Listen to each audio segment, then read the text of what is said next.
അപ്പോൾ കുറേ നാളായി ഒരു നോവലായിട്ടൊക്കെ വന്നിട്ട്. ഇത്രയും നീണ്ട ഒരു ഇടവേള എടുത്തതിന് എല്ലാവരും ക്ഷമിക്കണം. നല്ല സുഖം ഉണ്ടായിരുന്നില്ല, അതുകൊണ്ടാണ് ഒരു ഇടവേളയൊക്കെ എടുത്തത്. ഇനിയും ഇപ്പോൾ കണ്ടിന്യൂസ് ആയിട്ട് ഇടാൻ പറ്റുമെന്ന് എനിക്കറിയില്ല. എന്തായാലും നമുക്ക് ഇന്നൊരു നോവൽ കേൾക്കാം അല്ലേ. ജോൺ ഡോയലിൻ്റെ ക്രൈം ത്രില്ലർ നോവലായ ഡെവിൾസ് ബംഗ്ലാവ്, ഒരു സ്ഫടികം ബുക്സ് പ്രസിദ്ധീകരണം. ബ്രഹ്മഗിരിയുടെ താഴ്വരയിൽ മൂടൽ മഞ്ഞിൻ ശകലങ്ങൾ ചെമ്മരിയാട്ടിൻ പറ്റങ്ങളെപ്പോലെ പാറി നടന്നു. ദൂരെയുള്ള ക്രിസ്ത്യൻ പള്ളിയും പള്ളിയുടെ മുകൾ വാരത്തുള്ള വലിയ കുരിശും പുകമറയ്ക്കുള്ളിൽ എന്നതുപോലെ കാണപ്പെട്ടു. സെന്റ് ജോസഫ് പള്ളിയുടെ മുറ്റത്തേക്ക് ഒരു അംബാസിഡർ കാർ വന്നു നിന്നു.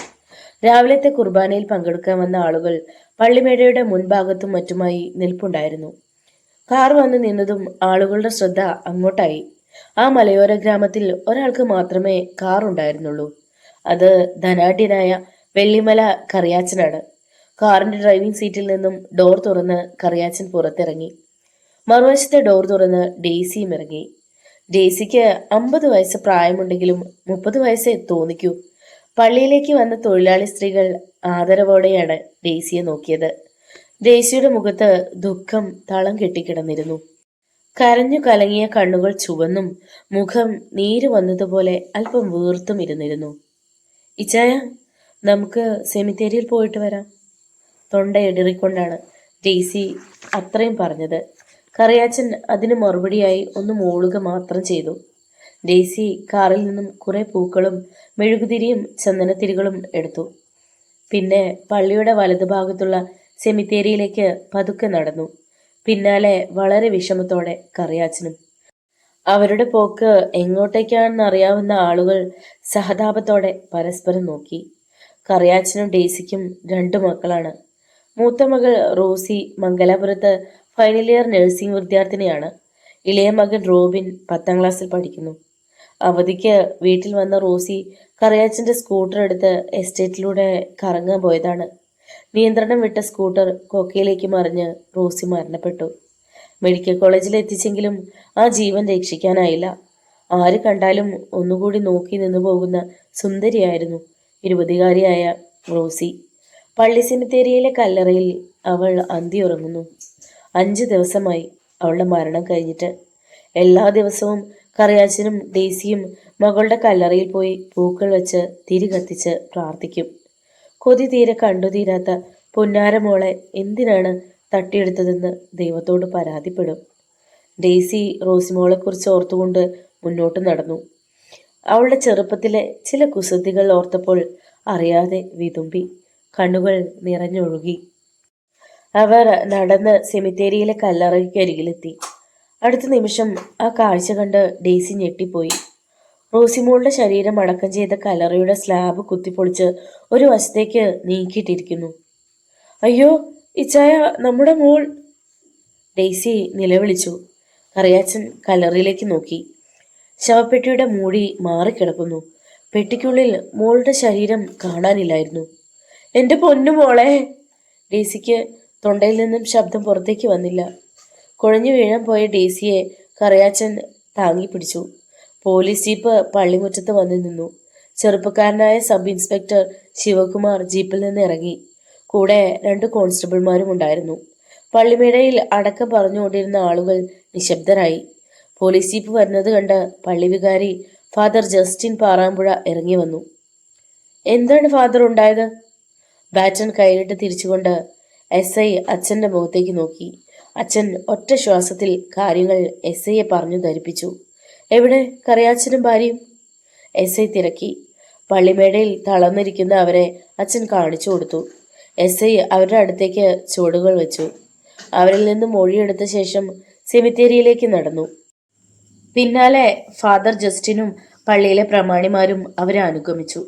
നടക്കുന്നതിനിടയിൽ SI ചോദിച്ച ചോദ്യങ്ങൾക്കെല്ലാം ഫാദർ വ്യക്തമായ മറുപടി പറയുന്നുണ്ടായിരുന്നു. പോലീസ് പാർട്ടി സെമിത്തേരിയിലെത്തി. തുറന്നു കിടക്കുന്ന കല്ലറയും ഒഴിഞ്ഞു കിടക്കുന്ന റൂസിയെ അടക്കം ചെയ്ത ശവപ്പെട്ടിയും എല്ലാം പരിശോധിച്ച് മഹ്സർ തയ്യാറാക്കി. മടങ്ങിപ്പോകുന്നതിന് മുമ്പ് SI കറിയാച്ചൻ്റെ അടുത്തേക്ക് ചെന്നു. ഈ അവസരത്തിൽ ഇങ്ങനെ ചോദിക്കുന്നത് കൊണ്ട് എന്നോട് ദേഷ്യം തോന്നരുത്. നിങ്ങളുടെ ഏക മകളാണല്ലോ റോസി. അവളുടെ മരണം അപ്രതീക്ഷിതവും മോളോടുള്ള ഇഷ്ടക്കൂടുതൽ കൊണ്ട് അവൾ ധരിച്ചിരുന്ന ആഭരണങ്ങൾ അഴിച്ചു മാറ്റാതെയാണോ ശരീരം അടക്കം ചെയ്തത്? ഇല്ല സാറേ, കറിയാച്ചൻ വിതുമ്പൽ അടക്കാൻ പാടുപെട്ടു. ഓക്കെ, ഞാനൊരു സംശയം തീർത്തതാണ്. എത്രയും പെട്ടെന്ന് കുറ്റവാളി ആരാണെങ്കിലും കസ്റ്റഡിയിലെടുക്കും. ഇൻസ്പെക്ടർ ഒരു ചായ കുടിച്ചിട്ട് പോകാം, ഫാദർ പറഞ്ഞു. അച്ഛന്റെ കുശിനിക്കാരൻ ലോപ്പസ് ആവി പറക്കുന്ന ചായയുമായി മുടന്തി മുടന്തി വരുന്നത് കണ്ടപ്പോഴാണ് ശിവകുമാർ അയാളെ ശ്രദ്ധിച്ചത്. മധ്യവയസ്കനായ ലോപ്പസിന്റെ വലത് കാൽപ്പത്തിക്ക് മുകളിൽ പ്ലാസ്റ്റർ ഇട്ടിരിക്കുകയായിരുന്നു. കാലിന് എന്തു പറ്റി? ചായ വാങ്ങുന്നതിനിടയിൽ എസ് തിരക്കി. ഇന്നലെ രാത്രി ഒന്ന് തെറ്റി വീണതാ, ചെറിയ പൊട്ടലുണ്ട്. ലോപ്പസ് മറുപടി പറയും മുമ്പ് അച്ഛൻ പറഞ്ഞു. വയസ്സാം കാലത്ത് സൂക്ഷിക്കേണ്ട ചേട്ടാ. ചായ ഒരിറക്ക് കുടിച്ചിട്ട് എസ് പറഞ്ഞു. കറിയാച്ചനോടും വികാരി അച്ഛനോടും യാത്ര പറഞ്ഞ് ശിവകുമാർ ജീപ്പിൽ കയറി. DIG ശ്രീനിവാസ് അയ്യരുടെ മുറിയിലേക്ക് cities police commissioner Robert Antony കടന്നു വന്ന് സല്യൂട്ട് ചെയ്തു. DIG ഇരിക്കാൻ ആംഗ്യം കാണിച്ചു. Thank you sir. കമ്മീഷണർ DIGക്കെതിരെയുള്ള കസേരയിൽ അമർന്നു. ഹോം മിനിസ്റ്ററുടെ അളിയന്റെ മകളുടെ മരണത്തിന്റെ കേസന്വേഷണം എവിടെ വരെയായോ? DIG കമ്മീഷണറെ നോക്കി. സർ, ആ പെൺകുട്ടി മരിച്ചത് സായിപ്പൂരിന് സ്ഥിതി ചെയ്യുന്ന ഹോം സ്റ്റേയിൽ വെച്ചാണെന്ന് പോലീസ് കണ്ടെത്തിയിട്ടുണ്ട്. അതിനുശേഷം ഡെഡ് ബോഡി വെള്ളച്ചാട്ടത്തിൽ കൊണ്ടുവന്നിട്ടതാണ്. ഇതിനു മുമ്പും സ്ത്രീകൾ അവിടെ മരണപ്പെട്ടിട്ടുണ്ട്. ആ കേസൊക്കെ തെളിവില്ലാതെ മാഞ്ഞുപോയി സർ. എടോ, ഈ കേസ് അങ്ങനെ മാഞ്ഞു പോകാൻ പറ്റില്ല. Home minister ചൂടിലാണ്. തനിക്കറിയാമല്ലോ അയാളുടെ സ്വഭാവം. ആരുടെയെങ്കിലും തലയിൽ കേസ് കെട്ടിവെച്ചില്ലെങ്കിൽ ചിലപ്പോ വീട്ടിൽ പോയി ഇരിക്കേണ്ടി വരും. തന്റെ അന്വേഷണ പരിധിയിലല്ലേ കല്ലറയിൽ നിന്നും ശവശരീരം കാണാതായ കേസുമുള്ളത്? അതെ സർ, ലോക്കൽ പോലീസ് അന്വേഷിക്കുന്നുണ്ട്. ഇതുവരെ തെളിവുകളൊന്നും കിട്ടിയില്ല. ഹോം മിനിസ്റ്ററുടെ അളിയന്റെ മകളുടെ മരണവും കല്ലറയിലെ ശവം കാണാതെ പോയ സംഭവം തമ്മിൽ എന്തെങ്കിലും ബന്ധമുണ്ടോടോ? രണ്ടും നടന്നത് അടുത്തടുത്ത സ്ഥലങ്ങളിലല്ലേ? ഇതുവരെ അങ്ങനെ തോന്നിയിട്ടില്ല സർ. ഇനി അന്വേഷണം പൂർത്തിയായി കഴിഞ്ഞാലേ എന്തെങ്കിലും പറയാൻ കഴിയൂ. DIG ഇന്റർകോമിലൂടെ ആരോടോ സംസാരിച്ചു. അല്പസമയം കഴിഞ്ഞപ്പോൾ വാതിലിൽ മുട്ടുകേട്ടു. യെസ്, കമ്മിങ്, DIG പറഞ്ഞു. വാതിൽ തുറന്ന് സുമുഖനായ ഒരു ചെറുപ്പക്കാരൻ കയറി വന്നു. ഗുഡ് ആഫ്റ്റർനൂൺ സർ, അയാൾ പറഞ്ഞു. ഇരിക്കൂ mister Baburaj. Thank you sir. Baburaj കമ്മീഷണറുടെ സമീപമുള്ള കസേരയിലിരുന്നു. റോബർട്ടിന് ആളെ മനസ്സിലായോ? DIG കമ്മീഷണറെ നോക്കി. ഡിറ്റക്റ്റീവ് ബാബുരാജിന്റെ വീരസാഹസിക കഥകൾ അറിയാത്തവരായി ആരുണ്ട് സർ?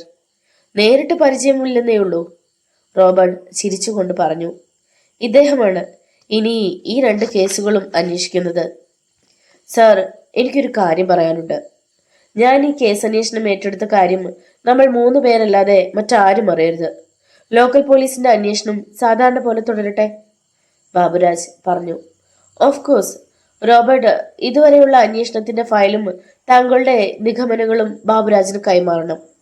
Okay sir. റോബർട്ട് എണീറ്റ് സല്യൂട്ട് ചെയ്തു. പിന്നെ പുറത്തേക്ക് പോയി. താങ്കളുടെ അന്വേഷണം എവിടെ നിന്നാണ് തുടങ്ങുന്നത്?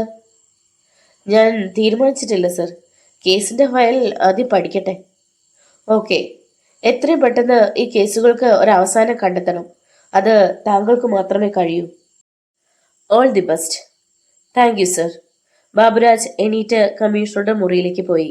ശശികുമാർ ചുരം മലകൾക്ക് മുകളിൽ നേർത്ത പുതപ്പ് പോലെ കോടമഞ്ഞ് വീണു കിടക്കുന്നത് രജനിക്ക് കാണിച്ചു കൊടുത്തു. എത്ര മനോഹരമായ കാഴ്ച, അവൾ മന്ത്രിച്ചു. ഒരു KSRTC ബസ്സിനുള്ളിലായിരുന്നു അവർ. ബസ് ഏങ്ങി വലിച്ച് ചുരം കയറിക്കൊണ്ടിരുന്നു. റോഡ് സൈഡിലെ മരക്കൊമ്പുകളിൽ ഇരിക്കുന്ന കുരങ്ങന്മാർ ബസ്സിലെ ആളുകളെ നോക്കി പല്ലിളിച്ചു കാണിച്ചു. സമയം സായാഹ്നമായിരുന്നു. ചുറ്റും കോടമഞ്ഞ് പൊതിച്ചിരിക്കുന്നത് കണ്ട് സൂര്യപ്രകാശം പുറത്തേക്ക് ഇടയ്ക്ക് മാത്രം എത്തി നോക്കിക്കൊണ്ടിരുന്നു. നമ്മൾ അവിടെ എത്തുമ്പോൾ രാത്രിയാവും അല്ലേ? രജനി ശശികുമാറിനോട് ചോദിച്ചു. അതെ, ചുരം കയറി ചെന്ന ആദ്യം കാണുന്ന ടൗണിൽ ഇറങ്ങിയിട്ട് ടാക്സി വിളിക്കണം. ജീപ്പ് മാത്രമേ അങ്ങോട്ട് പോകൂ. എസ്റ്റേറ്റ് റോഡ് പൊട്ടിപ്പൊളിഞ്ഞതാണ്. പുറത്തെ കാഴ്ചകളിൽ കണ്ണും നട്ടുകൊണ്ട് ശശികുമാർ പറഞ്ഞു. ഏതാണ്ട് 3/4 മണിക്കൂർ കൊണ്ട് ബസ് ചുരം കയറി മുകളിലെത്തി വേഗത കൂട്ടി പായാൻ തുടങ്ങി. 15 മിനിറ്റ് കൂടി കഴിഞ്ഞതോടെ അവർക്ക് ഇറങ്ങേണ്ട പട്ടണത്തിൽ ബസ് നിന്നു. അപ്പോഴേക്കും ഇരുട്ട് ഒരാവരണമായി അന്തരീക്ഷത്തെ മൂടി. ദൂരെ ബ്രഹ്മഗിരി മലനിരകൾ ഒരു രാക്ഷസനെ പോലെ തല ഉയർത്തി നിന്നിരുന്നു. ചെറിയൊരു പട്ടണമായിരുന്നു അത്. അവിടെവിടായി വൈദ്യുത വിളക്കുകൾ കണ്ണു തുറന്നു കഴിഞ്ഞിരുന്നു. ജീപ്പ് സ്റ്റാൻഡിലേക്ക് ശശികുമാറും രജനിയും ചെന്നു. അവരെ കണ്ടാൽ ഹണിമൂൺ ആഘോഷിക്കാൻ വന്ന കപ്പിൾസ് ആണെന്നേ തോന്നുമായിരുന്നുള്ളൂ. ഞങ്ങൾക്ക് ഒരു ടാക്സി ജീപ്പ് വേണമായിരുന്നു. ശശികുമാർ അവിടെ കൂടി നിന്നിരുന്ന ഡ്രൈവർമാരെ നോക്കി. എങ്ങോട്ട് പോകാനാ? ഒരു മധ്യവയസ്കനായ ഡ്രൈവർ അടുത്തേക്ക് വന്നു. സായിപ്പ് കുന്നിലെ ബ്രിട്ടീഷ് ബംഗ്ലാവിലേക്ക്, ശശികുമാർ പറഞ്ഞു. അത് കേട്ടതും ഡ്രൈവർ ഒന്ന് ഞെട്ടിയതുപോലെ അവർക്ക് തോന്നി. അവിടെ ഇപ്പോൾ ടൂറിസ്റ്റുകളൊന്നും വരാറില്ല, ഡ്രൈവർ പറഞ്ഞു. അതെന്താ? അപ്പോ നിങ്ങൾ സംഭവങ്ങളൊന്നും അറിഞ്ഞില്ലേ? ഇല്ല. 2 ആഴ്ച മുമ്പ് കോളേജിൽ നിന്ന് ടൂർ വന്ന പെൺകുട്ടികളിൽ ഒരെണ്ണം ബംഗ്ലാവിന്റെ സമീപമുള്ള വെള്ളച്ചാട്ടത്തിൽ മരിച്ചു കിടന്നു. അതിനുശേഷം അങ്ങോട്ട് ആരും പോകാറില്ല. ഞങ്ങൾക്ക് പോയേ പറ്റൂ. അവിടെ ഒരു വാച്ച്മാൻ ഇല്ലേ? അതോ അയാൾ സ്ഥലം വിട്ടോ? അയാളുണ്ട്. എങ്കിൽ നിങ്ങൾ വണ്ടി എടുക്കൂ. ഞങ്ങൾക്ക് എന്തായാലും അങ്ങോട്ട് പോകണം. ഡ്രൈവർ ഒരു നിമിഷം ആലോചിച്ചിട്ട് പറഞ്ഞു. അവിടെ കൊണ്ടുപോയി വിടാം, പക്ഷേ ഇരട്ടി ചാർജ് തരണം. അയാളുടെ ഡിമാൻഡ് ശശികുമാർ അംഗീകരിച്ചു. ഡ്രൈവർ ജീപ്പ് സ്റ്റാർട്ട് ചെയ്തു. ശശികുമാറും രജനിയും ഫ്രണ്ട് സീറ്റിൽ കയറിയിരുന്നു. പോകാം സാറേ. ഡ്രൈവർ ഹെഡ്ലൈറ്റ് തെളിച്ച് ജീപ്പ് മുമ്പോട്ടെടുത്തു. കോടമഞ്ഞിനുള്ളിലൂടെ ജീപ്പിന്റെ വെളിച്ചം തുളച്ചു കയറി പോയിക്കൊണ്ടിരുന്നു. ശശികുമാർ ഒരു സിഗരറ്റ് കത്തിച്ച് ചുണ്ടിൽ വെച്ചു. മറ്റൊരെണ്ണം ഡ്രൈവർക്ക് കൊടുത്തു. അയാൾക്ക് സന്തോഷമായി. സാറേ എവിടുന്നാ? ഡ്രൈവർ തിരക്കി. ദൂരെ പട്ടണത്തിന്നാ. പുതുമോടിയാണല്ലേ? ഡ്രൈവർ ചിരിച്ചു. അതെ. ചേട്ടന്റെ പേരെന്താ? എസ്തപ്പൻ. എവിടെ വീട്? ഇവിടെ അടുത്ത് തന്നെ സാറേ, 2 കിലോമീറ്റർ അപ്പുറത്താ. ഈ ഭാഗത്ത് എവിടെയോ പള്ളി സെമിത്തേരിയിലെ കല്ലറ കുത്തി തുറന്ന് ശവം മോഷ്ടിച്ച വാർത്ത പത്രങ്ങളിൽ കണ്ടിരുന്നു. അതിനടുത്ത് എങ്ങാനുമാണോ ചേട്ടന്റെ വീട്? സാറേ, ആ പള്ളി എൻ്റെ ഇടവക പള്ളിയാ, എസ്തപ്പൻ പറഞ്ഞു. തേയിലച്ചെടികൾ പച്ച പൊതിച്ചു നിൽക്കുന്ന മൊട്ടക്കുന്നുകളെ വട്ടമിട്ട് കയറിപ്പോകുന്ന റോഡിലൂടെ ജീപ്പ് ഓടിക്കൊണ്ടിരുന്നു. ഇടയ്ക്ക് ഒരു കാട്ടുമുയൽ റോഡിന് കുറുകെ ഓടിപ്പോയി. ചേട്ടൻ നേരത്തെ പറഞ്ഞല്ലോ, സായിപ്പ് ബംഗ്ലാവിൽ ടൂർ വന്ന പെൺകുട്ടികളിൽ ഒരാളുടെ ശവശരീരം വെള്ളച്ചാട്ടത്തിൽ കാണപ്പെട്ടെന്ന്. എന്നിട്ട് പോലീസ് അന്വേഷിച്ചില്ലേ? ശശികുമാർ എസ്തപ്പാനോട് തിരക്കി. പോലീസ് അന്വേഷണമൊക്കെ തകൃതിയായി നടന്നു സാറേ. ആഭ്യന്തരമന്ത്രിയുടെ അളിയന്റെ മോളാണെന്നോ മറ്റോ പത്രത്തിൽ കണ്ടിരുന്നു. പിന്നെ പോലീസ് വെറുതെ ഇരിക്കുമോ? അവർ പലരെയും ചോദ്യവും ഭേദ്യവും എല്ലാം ചെയ്തു. പക്ഷേ ഇതുവരെ യഥാർത്ഥ കൊലയാളിയെ കിട്ടിയിട്ടില്ലെന്ന് മാത്രം. ചെറിയൊരു വളവ് തിരിച്ചുകൊണ്ട് എസ്തപ്പൻ പറഞ്ഞു. ആ ബംഗ്ലാവിന്റെ വാച്ച്മാനെ ചോദ്യം ചെയ്തില്ലേ? അയാൾ ഒരു കിഴവൻ. ആ പെൺകുട്ടിയെ എന്ത് ചെയ്യാനാ സാറേ? ഇതിനു മുമ്പ് അവിടെ ആരെങ്കിലും മരിച്ചിട്ടുണ്ടോ? ശശികുമാർ ഒരു സിഗരറ്റ് കത്തിച്ചു. അവരുടെ സംസാരം ശ്രദ്ധിച്ചിരിക്കുകയായിരുന്നു രജനി. ഉണ്ടോന്ന്? അതൊക്കെ ഒരു കഥയാ സാറേ. സായിപ്പ് കുന്നിലെ ബ്രിട്ടീഷ് ബംഗ്ലാവിന് ഏതാണ്ട് 180 വർഷത്തെ പഴക്കമുണ്ട്.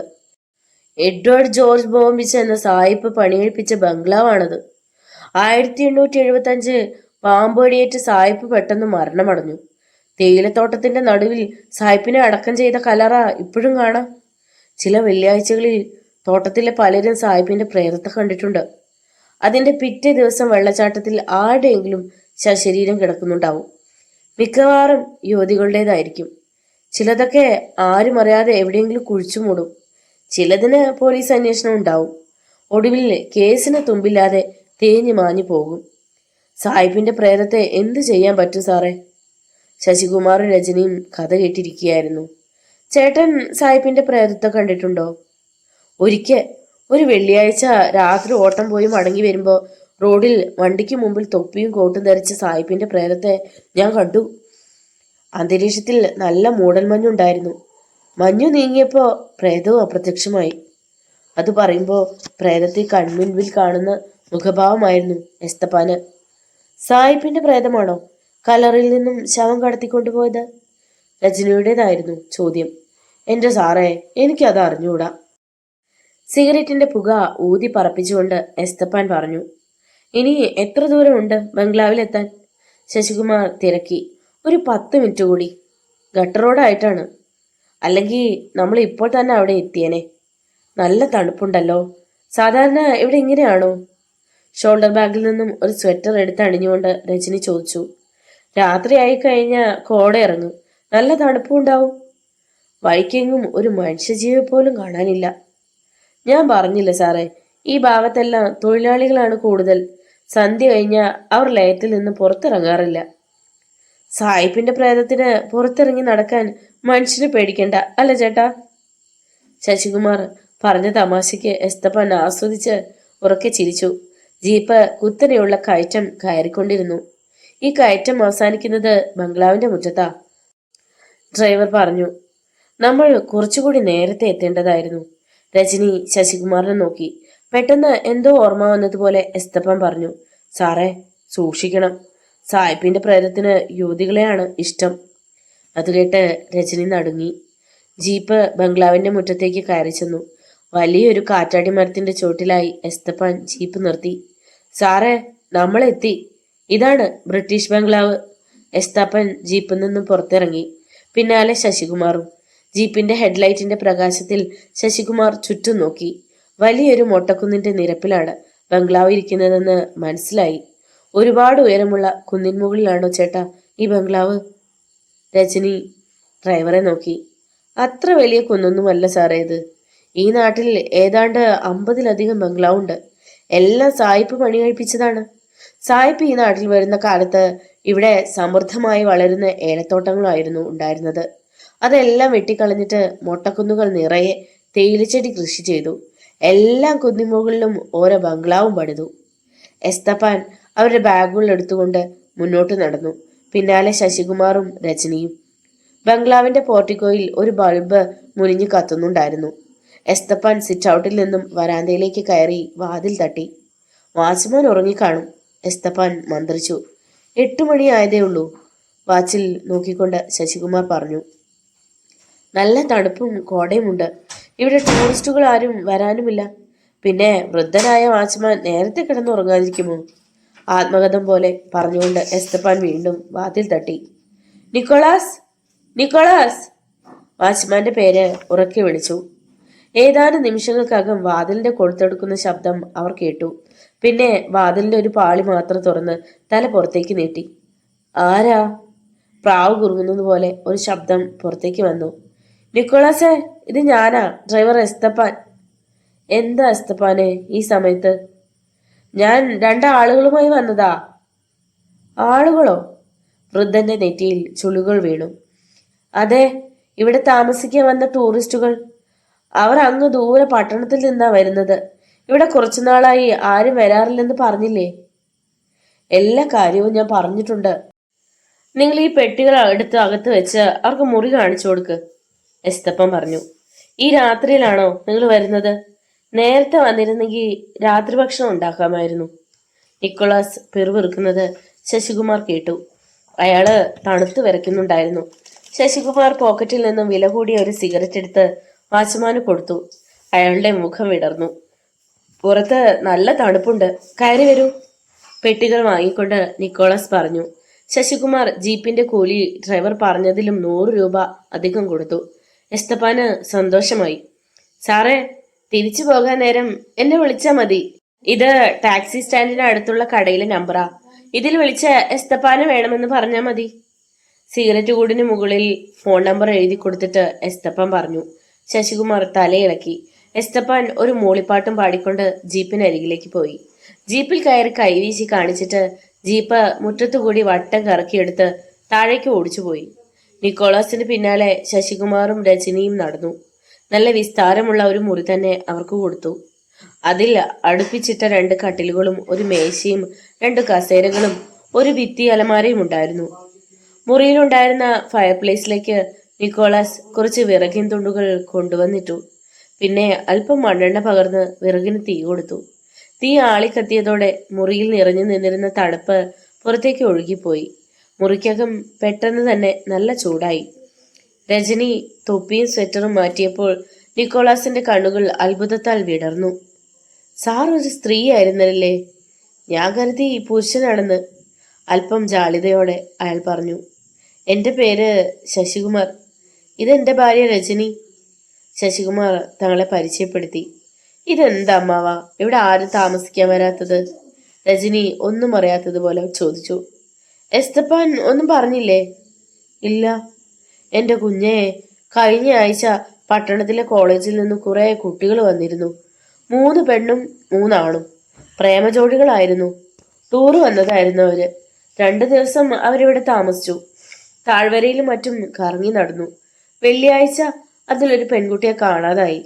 2 ദിവസം കഴിഞ്ഞപ്പോ ആ കുട്ടിയുടെ ശവശരീരം വെള്ളച്ചാട്ടത്തിൽ നിന്ന് പോലീസ് കണ്ടെടുത്തു. ഇപ്പോഴും പോലീസ് ആ കേസ് അന്വേഷിക്കുന്നുണ്ട്. ആ സംഭവത്തിന് ശേഷം ആരും ഇങ്ങോട്ട് വരാറില്ല. ആദ്യമായിട്ട് വരുന്നത് നിങ്ങളാണ്, വൃദ്ധൻ പറഞ്ഞു. ആട്ടെ, നിങ്ങൾ വല്ലതും കഴിച്ചതാണോ? ഉച്ചയ്ക്ക് ടൗണിൽ നിന്ന് പോരുമ്പോ കഴിച്ചതാണ്. നല്ല വിശപ്പുണ്ട്. ഇവിടെ എന്തെങ്കിലും കിട്ടുമോ? ശശികുമാർ പ്രതീക്ഷയോടെ കാവൽക്കാരനെ നോക്കി. നോക്കട്ടെ, ചോറുണ്ടാകും, തണുത്തതാണെന്ന് മാത്രം. അത് സാരമില്ല. ശശികുമാർ ഒരു സിഗരറ്റ് എടുത്ത് കത്തിച്ചു. അമ്മാവ, ഈ ബംഗ്ലാവ് പണി കഴിപ്പിച്ച സായിപ്പിന്റെ പ്രേതം ഇവിടെയൊക്കെ കറങ്ങി നടപ്പുണ്ടെന്നും പ്രേതമാണ് വെള്ളിയാഴ്ചകളിൽ ആളുകളെ കൊല്ലുന്നതെന്നും ഡ്രൈവർ എസ്തപ്പാൻ പറഞ്ഞല്ലോ. നേരാണ് അമ്മാവ? സായിപ്പിന്റെ പ്രേതത്തെ അമ്മാവൻ കണ്ടിട്ടുണ്ടോ? സത്യമാണ് സാറേ, ഞാൻ പലതവണ പ്രേതത്തെ കണ്ടിട്ടുണ്ട്. പക്ഷേ പ്രേതം എന്നെ ഒന്നും ചെയ്യില്ല. അതെന്താ അമ്മാവ? പ്രേതത്തിന് അമ്മാവന് പേടിയാണോ? അതുകൊണ്ടല്ല സാറേ, എന്റെ അച്ഛനും മുത്തശ്ശനും സായിപ്പിന്റെ ബംഗ്ലാവിലെ നോട്ടക്കാരായിരുന്നു. അപ്പോ സായിപ്പിന്റെ പ്രേതത്തിന് എന്നെ അറിയാമല്ലോ. ഇപ്പൊ ഞാനാണ് ഇതെല്ലാം നോക്കി നടത്തുന്നതെന്ന്. അതാ ഞാൻ പറഞ്ഞത്. കഥ പറഞ്ഞു നിന്ന് സമയം പോയി. ഞാൻ ഭക്ഷണം എടുത്തു വയ്ക്കാം. നിക്കോളാസ് അടുത്ത മുറിയിലേക്ക് പോയി. അയാൾ ഭക്ഷണം കൊണ്ടുവരുമ്പോഴേക്കും ഞാനൊന്ന് കുളിച്ചു വരാം. രജനി ഷോൾഡർ ബാഗിൽ നിന്ന് നൈറ്റിയും ടർക്കിയും എടുത്ത് കട്ടിലിൽ വെച്ചു. അയാളുടെ കവളിൽ തലോടിക്കൊണ്ട് രജനി കുളിമുറിയിലേക്ക് പോയി. രജനി കുളിച്ചുകൊണ്ടിരുന്നപ്പോൾ കുളിമുറിയുടെ വെന്റിലേഷനിലൂടെ 2 കണ്ണുകൾ അകത്തേക്ക് എത്തി നോക്കുന്ന വിവരം അവൾ അറിഞ്ഞില്ല. വളരെ പെട്ടെന്ന് തന്നെ അവൾ കുളി കഴിഞ്ഞ് ടർക്കി ടവൽ ചുറ്റിക്കൊണ്ട് ഇറങ്ങി വന്നു. ശശികുമാർ കുളിക്കുന്നില്ലേ? വേഗം കുളിച്ചു വാ. മതി കാഴ്ച കണ്ടു നിന്നത്, വേഗം കുളിക്കാൻ നോക്ക്.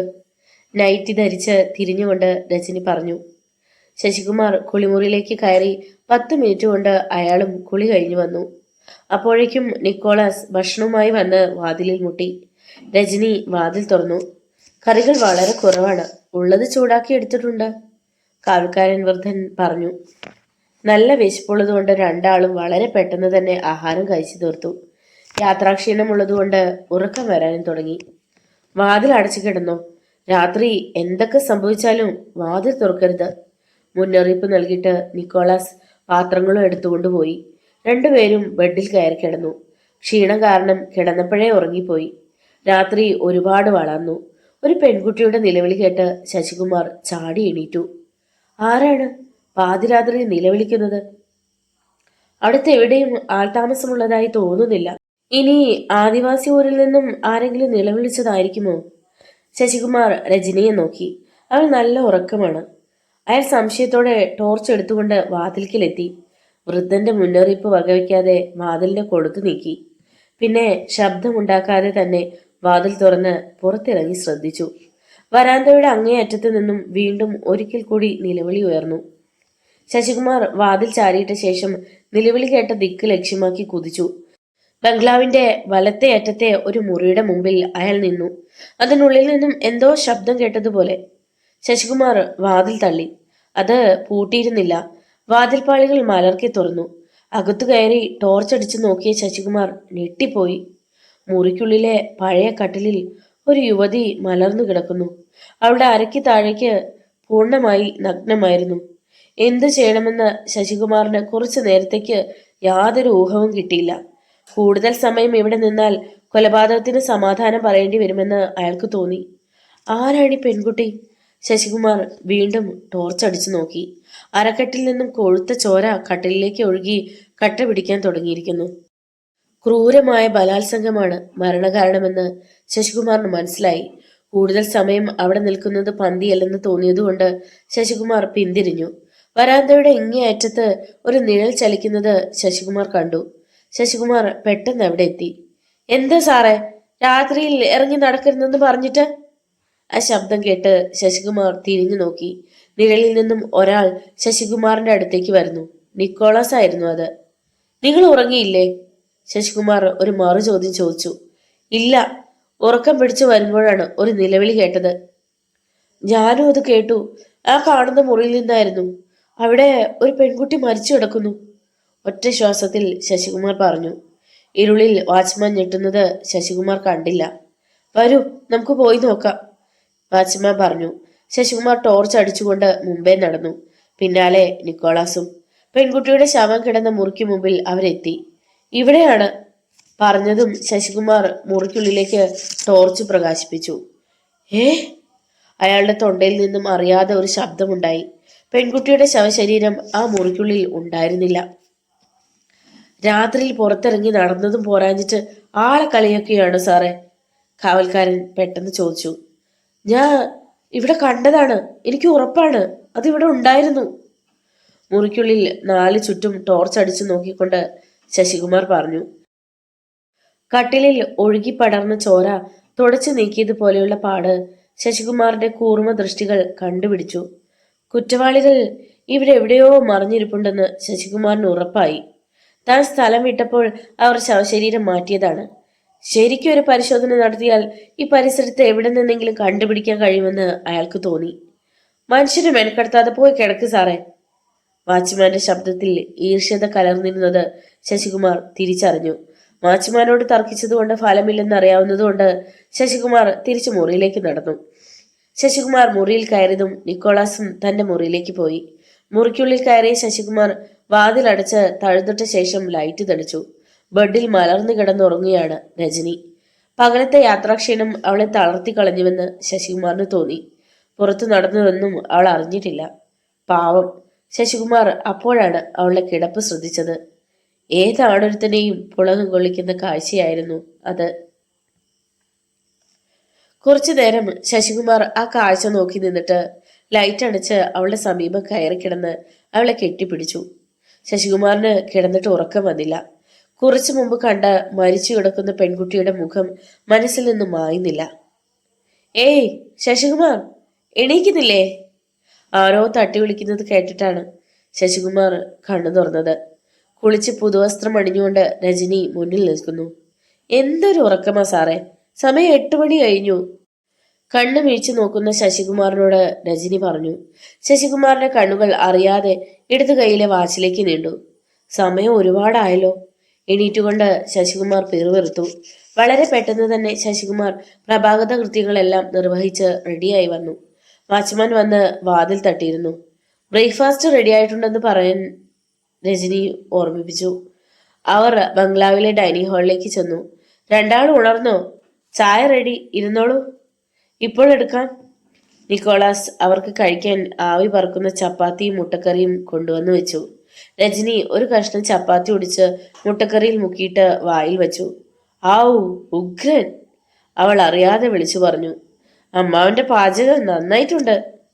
ഇതൊന്നും ഞാൻ വെച്ചതല്ല മോളെ, വാച്ച്മാൻ പറഞ്ഞു. പിന്നെ? രജനി അത്ഭുതത്തോടെ അയാളെ നോക്കി. ആരെങ്കിലും അതിഥികൾ വന്നാൽ എന്നെ സഹായിക്കാൻ ഒരു പെൺകുട്ടി വരാറുണ്ട്. ആദിവാസി ഊരിലെ കുട്ടിയാ, പേര് പാഞ്ചാലി. എന്നിട്ട് പാഞ്ചാലി എവിടെ? രജനി അടുക്കള ഭാഗത്തേക്ക് എത്തി നോക്കി. മോളെ, നിക്കോളാസ് വിളിച്ചതും ഒരു യുവതി അവർക്ക് മുൻപിലേക്ക് നീങ്ങി നിന്നു. ശശികുമാറും രജനിയും അവളെ അടിമുടി നോക്കി. ഇരുനിറമാറ്, എങ്കിലും കാണാൻ സുന്ദരി. ഏറിയാൽ 20 or 21 വയസ്സ് പ്രായം വരും. ബ്ലൗസും മുട്ടിന് താഴെ നിൽക്കുന്ന പാവാടയുമാണ് വേഷം. പേരെന്താണെന്നാണ് പറഞ്ഞത്? രജനി അവളോട് തിരക്കി. പാഞ്ചാലി, അവൾ കൈവിരൽ കടിച്ചുകൊണ്ട് പറഞ്ഞു. പാഞ്ചാലിയുടെ പാചകം നന്നായിട്ടുണ്ട് കേട്ടോ.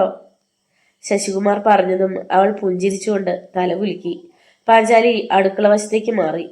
ഇവിടെ പുറംപണിക്ക് വരുന്ന വെള്ളിയപ്പന്റെ മകളാണ് പാഞ്ചാലി. നിക്കോളാസ് പറഞ്ഞു വന്നതിന്റെ തുടർച്ചയെന്നോണം പറഞ്ഞു. അവർ ആഹാരം കഴിച്ചിട്ട് എണീറ്റു. പാഞ്ചാലി വന്ന് പാത്രങ്ങൾ എടുത്തുകൊണ്ട് പോയി. അതിഥികൾ വന്ന പാഞ്ചാലി രാത്രിയിൽ ഇവിടെ തങ്ങാറുണ്ടോ? കൈ കഴുകിയിട്ട് വന്ന് ശശികുമാർ വാച്ച്മാനോട് ചോദിച്ചു. ഇല്ല, വൈകുന്നേരം ആകുമ്പോ അവൾ കുടിയിലേക്ക് പോകും. സാർ എന്താ അങ്ങനെ ചോദിച്ചത്? ഏയ് വെറുതെ, ശശികുമാർ പറഞ്ഞു. രജനിയും ശശികുമാറും ബംഗ്ലാവിന് പുറത്തിറങ്ങി. അവർ തൊടിയിലൂടെ മുന്നോട്ട് നടന്നു. ഇന്നലെ രാത്രി ഒരു സംഭവം ഉണ്ടായി. അയാൾ ഉണ്ടായതെല്ലാം അവളെ പറഞ്ഞു കേൾപ്പിച്ചു. റിയലി? അവൾക്കത് വിശ്വസിക്കാൻ കഴിഞ്ഞില്ല. എങ്കിലും ആ ശവം എന്ത് ചെയ്തു കാണും? ചിലപ്പോ വെള്ളച്ചാട്ടത്തിൽ എറിഞ്ഞു കാണും, അല്ലെങ്കിൽ ഏതെങ്കിലും കൊക്കയിൽ തട്ടി കാണും. ഈ ബംഗ്ലാവിനെ ചൂഴ്ന്ന് എന്തൊക്കെയോ നിഗൂഢതകളുണ്ടെന്ന് തോന്നുന്നു. വാച്ച്മാന് അതിനെക്കുറിച്ച് വ്യക്തമായി അറിയാം, ആലോചനയോടെ ശശികുമാർ പറഞ്ഞു. പക്ഷേ ഇന്നലെ മരിച്ചു കിടന്ന യുവതിയെ ഞാൻ എവിടെയോ കണ്ടിട്ടുണ്ട്. ശശികുമാർ പറഞ്ഞത് കേട്ട് രജനി ഞെട്ടിപ്പോയി.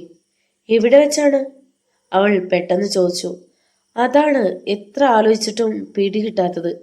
അവർ നടന്ന് നദീതീരത്തെത്തി. പുഴയുടെ കരയിലാണ് ഈ ബംഗ്ലാവ്. നോക്ക് ശശികുമാർ, തൊട്ടു താഴെ പുഴയാണ്. രജനി അമ്പരപ്പോടെ പറഞ്ഞു. ഞാനിത് ഇന്നലെ രാത്രി തന്നെ മനസ്സിലാക്കിയതാണ്. നീ കണ്ടു കാണുമെന്ന് കരുതിയാണ് പറയാതിരുന്നത്. നമ്മൾ വരുമ്പോൾ ഒരു പാലം കടന്നില്ലേ? ആ പുഴയുടെ പ്രധാന കൈവഴി ഈ ബംഗ്ലാവിന് പിന്നിലൂടെയാണ് ഒഴുകുന്നത്. കുറച്ചു ദൂരം ചെന്ന് കഴിയുമ്പോൾ കൈവഴി പ്രധാന നദിയിൽ ചേരുന്നു. അവിടെയാണ് വെള്ളച്ചാട്ടമുള്ളത്. പക്ഷേ പിൻഭാഗത്തുകൂടി ഒഴുകുന്ന പുഴയിൽ ഇറങ്ങാൻ സാധിക്കില്ല. താഴെ മുതൽ കരിങ്കല്ലിൽ കെട്ടി ഉയർത്തിയതിന്റെ മുകളിലാണ് ഈ ബംഗ്ലാവ് നിലകൊള്ളുന്നത്. ശശികുമാർ വിശദീകരിച്ചു കൊടുത്തു. അപ്പോൾ പാഞ്ചാലി നദീതീരത്തേക്ക് പോകുന്നത് കണ്ടു. അവൾ കുളിക്കാനുള്ള പോക്കാണെന്ന് അവർക്ക് മനസ്സിലായി. ആ, ഇപ്പൊ പിടുത്തം കിട്ടി. താൻ തേടുന്ന സമസ്യയ്ക്ക് ഉത്തരം കണ്ടുപിടിച്ചതുപോലെ ശശികുമാർ പറഞ്ഞു. ആരാണ്? ആകാംക്ഷയോടെ രജനി അവനെ നോക്കി. പാഞ്ചാലി. ഏ? ഇത്തവണ രജനി ഞെട്ടിപ്പോയി. വിട്ടിത്ത പറയല്ലേ ശശികുമാർ. ഇന്ന് രാവിലെ കണ്ടവളെ എങ്ങനെയാണ് ഇന്നലെ കണ്ടപ്പോ നിങ്ങൾക്ക് മനസ്സിലായത്? ഇന്ന് രാവിലെ അവളെ കണ്ടപ്പോഴാണ് ഇന്നലെ കണ്ടതും ഇവളെയാണെന്ന് എനിക്ക് മനസ്സിലായത്. നിങ്ങൾ അർദ്ധനഗ്നമായ ശരീരമല്ലേ കണ്ടത്? അതും ചോര ഒലിപ്പിച്ച ശവം. അതെങ്ങനെ ഇവളാകും? അതിന് ജീവനുണ്ടോ എന്ന് ഞാൻ നോക്കിയില്ല. രണ്ടാമത് ഒരു പ്രാവശ്യം കൂടി നോക്കാൻ ചെന്നപ്പോൾ അത് കാണാനുമില്ലായിരുന്നു. ഒരുപക്ഷെ ഇവളുടെ അതേ രൂപമുള്ള മറ്റൊരുവൾ. ശശികുമാർ ഒരു സിഗരറ്റ് കത്തിച്ചു. നമുക്ക് തന്ത്രത്തിൽ അവളോട് ചോദിച്ചാലോ? രജനി പറഞ്ഞ ആശയം കൊള്ളാമെന്ന് ശശികുമാറിന് തോന്നി. പാവാടത്തുമ്പ് എടുത്ത് എളിയിൽ കുത്തിക്കൊണ്ട് കുനിഞ്ഞു നിന്ന് തുണി അലക്കുകയായിരുന്നു പാഞ്ചാലി. ആരോ വരുന്ന ശബ്ദം കേട്ട് അവൾ തലയോർത്തി നോക്കി. രജനിയെ കണ്ടതും ഒന്ന് ചിരിച്ചു. ചേച്ചിയോ? സാർ ഇവിടെ? അവൾ തിരക്കിയതും രജനി കൈ ചൂണ്ടി.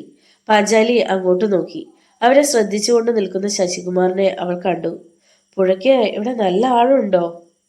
പാഞ്ചാലി അലക്കുന്ന കല്ലിന്റെ സമീപത്ത് മറ്റൊരു കല്ലിൽ കയറി നിന്നുകൊണ്ട് രജനി ചോദിച്ചു. ആഴമുണ്ട്, നല്ല ചുറ്റൊഴുക്കും. വീണ കഥ കഴിഞ്ഞത് തന്നെ. നീന്തൽ അറിഞ്ഞാലും ചുറ്റൊഴുക്കിൽപ്പെട്ട കാര്യം പോക്കാം. പാഞ്ചാലി നന്നായി മലയാളം സംസാരിക്കുന്നുണ്ടല്ലോ. വീട്ടിൽ ആരൊക്കെയുണ്ട്? അപ്പ, അമ്മ, പഞ്ചമി. പഞ്ചമി ആരാ? അനുജത്തിയാണോ? അവൾ ഇപ്പൊ എവിടെയുണ്ട്? കുടിയിലുണ്ട്. പാഞ്ചാലിയെ പോലെ സുന്ദരിയാണോ? ഞങ്ങൾ ഇരട്ടകളാ, പുഞ്ചിരിച്ചുകൊണ്ട് പാഞ്ചാലി പറഞ്ഞു. രജനിയുടെ തലയ്ക്കുള്ളിൽ ഒരു മിന്നലുണ്ടായി. ശശികുമാർ പറഞ്ഞത് ശരിയാണ്.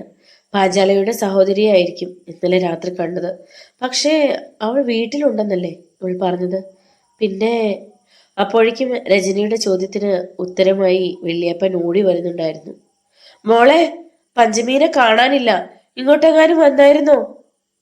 നിലവിളിക്കും പോലെ വെള്ളിയപ്പൻ ചോദിച്ചു. ഇല്ലപ്പാ, ഞാൻ രാവിലെ കുടിയിന്ന് പോരുമ്പോ അവൾ ഉറക്കം ഉണർന്നിട്ടുണ്ടായിരുന്നില്ല. നീ കണ്ടായിരുന്ന മോളെ അവളെ?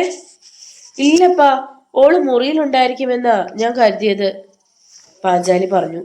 പാഞ്ചാലി അലക്കിക്കൊണ്ടിരുന്ന തുണി ഇട്ടിട്ട് എണീറ്റു. പഞ്ചമി എവിടെയെങ്കിലും കാണും, പാഞ്ചാലി വിഷമിക്കാതെ, രജനി അവളെ ആശ്വസിപ്പിക്കാൻ എന്നവണ്ണം പറഞ്ഞു.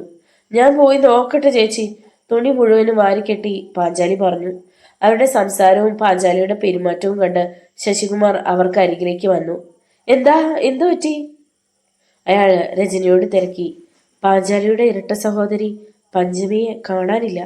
ഇതാ അവളുടെ അപ്പൻ വെള്ളിയപ്പൻ പഞ്ചമീനെ അന്വേഷിച്ചു വന്നതാ. താൻ പറഞ്ഞത് ഇപ്പോൾ എന്തായി എന്ന മട്ടിൽ ശശികുമാർ രജനിയെ നോക്കി. ശശികുമാർ വാ പറയട്ടെ, രജനി അയാളെ വിളിച്ചു മാറ്റി നിർത്തിയിട്ട് പറഞ്ഞു. ഇന്നലെ കണ്ട പെൺകുട്ടി പാഞ്ചലിയുടെ സഹോദരി പഞ്ചമി തന്നെ. പക്ഷേ ശവം എന്ത് ചെയ്തു? ആരാണ് ഇതിനു പിന്നിൽ? കാത്തിരുന്ന് കാണാം, ശശികുമാർ പറഞ്ഞു. അവർ തിരിച്ച് ബംഗ്ലാവിലെത്തി.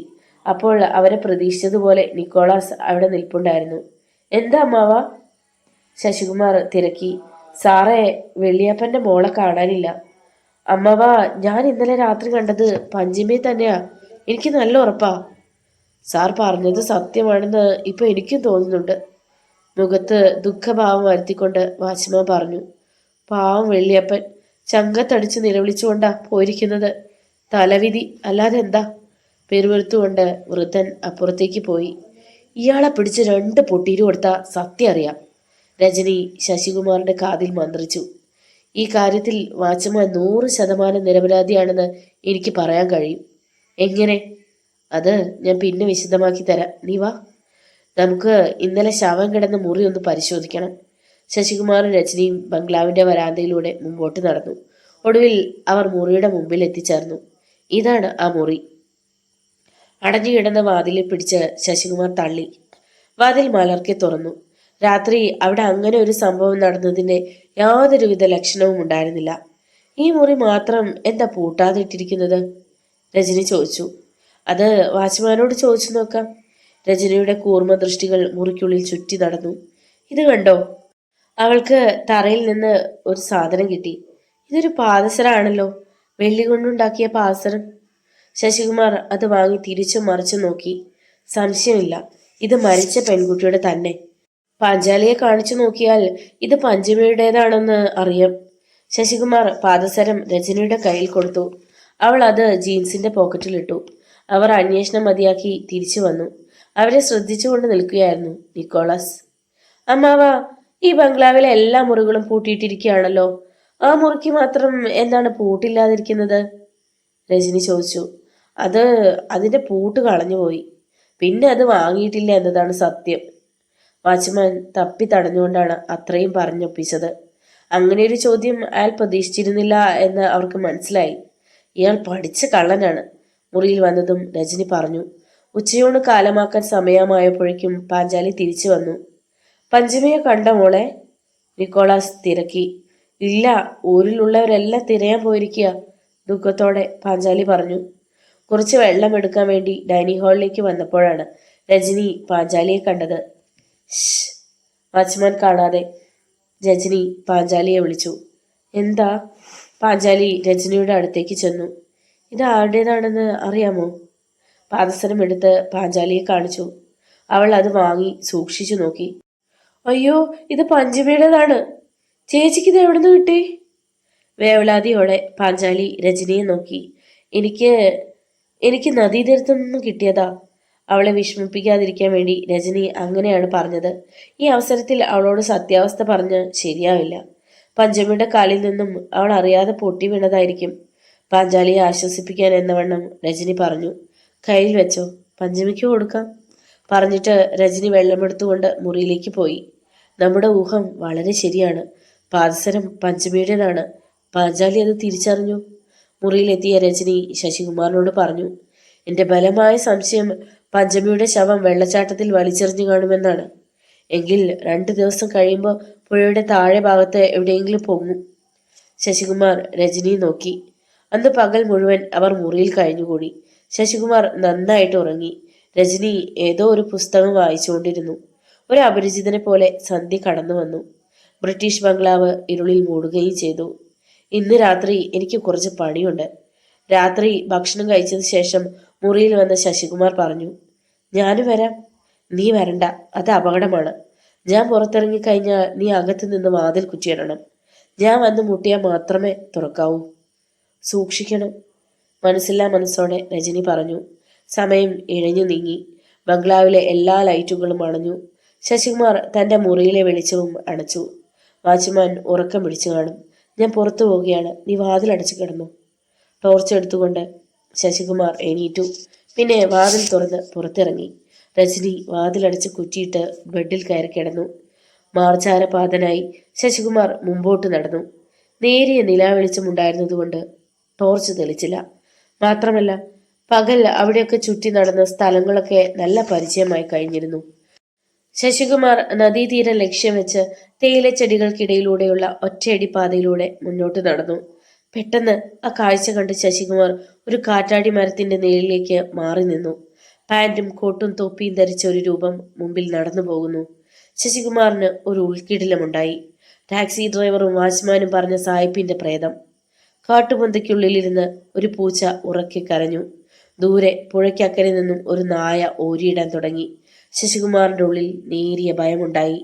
എങ്കിലും ആ രൂപത്തെ പിന്തുടരാൻ തന്നെ തീരുമാനിച്ചു. ചിരപരിചിതനെ പോലെ നല്ല വേഗത്തിലാണ് ആ രൂപം ചലിച്ചുകൊണ്ടിരുന്നത്. അതിന്റെ പിന്നാലെ എത്താൻ പലപ്പോഴും ശശികുമാറിന് ഓടേണ്ടി വന്നു. തേയിലച്ചെടികൾക്കിടയിലൂടെ ആ രൂപം കുറേ ദൂരം സഞ്ചരിച്ചു. കാറ്റാടി മരങ്ങൾ കൂടി നിൽക്കുന്ന ഒരു ഭാഗത്തെത്തിയപ്പോൾ ഒരു നീർക്കുമുള പോലെ ആ രൂപം അപ്രത്യക്ഷമായി. ശശികുമാർ തരിച്ചു നിന്നുപോയി. പിന്നെ ചുറ്റും നോക്കി. ഒരു നിമിഷം ധീരനായ ശശികുമാർ ഒന്ന് നടുങ്ങി. കാറ്റാടി മരങ്ങൾക്കിടയിൽ വലിയൊരു കല്ലറ. നൂറ്റാണ്ട് പഴക്കമുണ്ടായിരുന്നു അതിന്. കല്ലറയുടെ മുകളിൽ നടുവിലായി കിടത്തിയിട്ട നിലയിൽ വലിയൊരു കോൺക്രീറ്റിന്റെ കുരിശു രൂപവും ഉണ്ടായിരുന്നു. ശശികുമാർ പെൺടോർച്ച് തെളിച്ചുകൊണ്ട് കല്ലറയിൽ എഴുതിയിരുന്ന പേര് കണ്ടുപിടിക്കാൻ ഒരു ശ്രമം നടത്തി നോക്കി. ഒടുവിൽ വിജയിച്ചു. Edward George Bombich. മരണം 1875. ജനിച്ച വർഷം എഴുതിയത് മാഞ്ഞു പോയതിനാൽ വായിച്ചെടുക്കാൻ കഴിഞ്ഞില്ല. സായിപ്പിന്റെ പ്രേതം എവിടെ മറിഞ്ഞുവെന്ന് ശശികുമാറിന് ഒരു ഊഹം കിട്ടിയില്ല. ചുറ്റുപാടും പരിശോധിച്ചെങ്കിലും പ്രേതത്തെ കണ്ടെത്താൻ കഴിഞ്ഞില്ല. പ്രേതം പോയ വഴിയിൽ കുത്തിയിരുന്ന് ടോർച്ചടിച്ച് പരിശോധിച്ചു. മഞ്ഞ് വീണ് നനഞ്ഞു കിടക്കുന്ന പൊടിമണ്ണിൽ ഷൂസിന്റെ അടയാളം ശശികുമാർ കണ്ടെത്തി.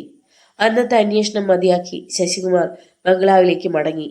അരയ്ക്കൊപ്പം വളർന്നു നിൽക്കുന്ന തേയിലച്ചെടികൾക്കിടയിലൂടെ വളരെ ശ്രമപ്പെട്ട് മുമ്പോട്ട് നടന്നു. പിന്നാലെ സായിപ്പിന്റെ പ്രേതം വരുന്നുണ്ടോ എന്ന് ഇടയ്ക്ക് ശ്രദ്ധിക്കുന്നുണ്ടായിരുന്നു. തേയിലത്തോട്ടത്തിൽ നിന്നും ബംഗ്ലാവിലേക്കുള്ള പാതയിലേക്ക് കയറിയതും വലിയൊരു കാറ്റാടി മരത്തിന്റെ പിന്നിൽ നിന്നും ഒരു നിഴൽ ചലിച്ചത് ശശികുമാർ കണ്ടില്ല. കനത്ത ഒരു കൈപ്പടം തോളിൽ പതിച്ചതും ശശികുമാർ ഞെട്ടിത്തിരിഞ്ഞു നോക്കി. മുഖം മൂടി ധരിച്ച ഒരാൾ രൂപം. സായിപ്പിന്റെ പ്രേതമല്ല അതെന്ന് ഒറ്റ നോട്ടത്തിൽ മനസ്സിലായി. ശശികുമാർ മിന്നൽ വേഗത്തിൽ ആ മനുഷ്യന്റെ വയറ്റിൽ ആഞ്ഞിടിച്ചു. ഓർക്കാപ്പുറത്ത് കിട്ടിയ പ്രഹരമേറ്റ് അയാൾ ഒന്ന് പതറി.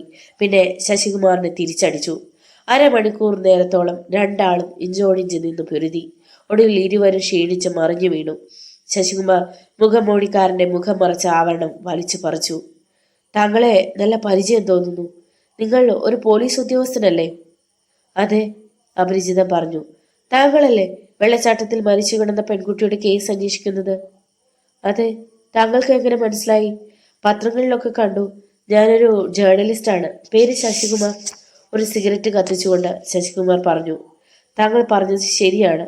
എൻ്റെ പേര് ശിവകുമാർ. ഇവിടുത്തെ സബ് ഇൻസ്പെക്ടറാണ്. മരിച്ച പെൺകുട്ടി ഹോം മിനിസ്റ്ററുടെ അളിയന്റെ മകളാണ്. അതുകൊണ്ട് തന്നെ മുകളിൽ നിന്ന് വല്ലാത്ത പ്രഷറുണ്ട്. അപ്പോൾ സെമിത്തേരിയിലെ കല്ലറയിൽ നിന്നും ശവശരീരം കാണാതെ പോയ കേസും താങ്കൾ തന്നെയല്ലേ അന്വേഷിക്കുന്നത്? അതെ. നിർഭാഗ്യവശാൽ ഈ 2 കേസിന് ഇതുവരെ തുമ്മുണ്ടാക്കാൻ കഴിഞ്ഞിട്ടില്ല. കേസ് ക്രൈംബ്രാഞ്ചിനെയോ മറ്റോ ഏൽപ്പിക്കാൻ പോകുന്നുവെന്ന് മേലാവിൽ നിന്ന് രഹസ്യ വിവരം കിട്ടിയിട്ടുണ്ട്. എങ്കിൽ രക്ഷപ്പെട്ടു. തൊന്തരവ് ഒഴിവായല്ലോ. അയാളുടെ സംസാരത്തിൽ നിന്നും മാനസികമായി വളരെയധികം സമ്മർദ്ദം അനുഭവിക്കുന്നുണ്ടെന്ന് ശശികുമാറിന് മനസ്സിലായി. അതൊക്കെ പോട്ടെ, താങ്കൾ ഈ രാത്രിയിൽ എങ്ങോട്ട് പോയി? ശിവകുമാറിന്റെ പോലീസ് ബുദ്ധി ഉണർന്നു. അത് പറഞ്ഞാൽ വലിയൊരു കഥയാണ്. താങ്കൾ പോലീസ് ഓഫീസറായ സ്ഥിതിക്ക് ഞാനത് പറയാം. ചിലപ്പോൾ താങ്കൾക്കത് ഏതെങ്കിലും വിധത്തിൽ ഗുണകരമായി തീർന്നാലോ? എന്തായാലും പറയൂ. ഞാൻ ഒരുത്തനെ പിന്തുടർന്നാണ് ഇവിടെ എത്തിയത്. എന്തായാലും പറയൂ. ശശികുമാറിനെ നോക്കിക്കൊണ്ട് ശിവകുമാർ പറഞ്ഞു. തണുത്ത കാറ്റ് വീശാൻ തുടങ്ങി. നേരിയ കോടമഞ്ഞും. നമുക്ക് എൻ്റെ മുറിയിലേക്ക് പോയാലോ സർ? വേണ്ട. തൽക്കാലം നിങ്ങളല്ലാതെ ആരും എൻ്റെ ഐഡന്റിറ്റി അറിയണ്ട. നാളെ പകൽ ഞാൻ വരുന്നുണ്ട്. മിസ്റ്റർ ശശികുമാറിൻ്റെ ഫ്രണ്ടായിട്ട്. ഇപ്പോഴെന്തായാലും വേണ്ട. ഓക്കെ, സാറിൻ്റെ ഇഷ്ടം. താങ്കൾ ഉണ്ടായ സംഭവങ്ങൾ പറഞ്ഞില്ല. ശിവകുമാർ ശശികുമാറിൻ്റെ മുഖത്തേക്ക് നോക്കി. ഞാനൊരു ജേർണലിസ്റ്റ് ആണെന്ന് പറഞ്ഞല്ലോ. എൻ്റെ വൈഫ് ഒരു സൈക്കോളജിസ്റ്റാണ്. ഞങ്ങൾ ഹണിമൂൺ ആഘോഷിക്കാനാണ് ഈ താഴ്വരയിലെത്തിയത്. ഇവിടെ വന്നു കഴിഞ്ഞപ്പോഴാണ് ഇവിടെ നടന്ന സംഭവവികാസങ്ങളൊക്കെ മനസ്സിലായത്. ടാക്സി ഡ്രൈവർ എസ്തപ്പാനാണ് കഥകളൊക്കെ ഞങ്ങളോട് പറഞ്ഞത്. പിന്നെ വാച്ച്മാനും. ശശികുമാർ ഒന്ന് നിർത്തി. ഇപ്പോഴെങ്ങനെ ഇവിടെ എത്തി അത് പറയൂ. ശശികുമാർ താൻ ബംഗ്ലാവിൽ വന്ന അന്ന് മുതൽ ഈ നിമിഷം ഒരു അജ്ഞാതനെ പിന്തുടർന്ന് വന്നത് വരെയുള്ള കാര്യം ശിവകുമാറിനെ പറഞ്ഞു കേൾപ്പിച്ചു. ഞാനും അജ്ഞാത മനുഷ്യന്റെ പിന്നാലെയാണ് ഇവിടെ എത്തിയത്.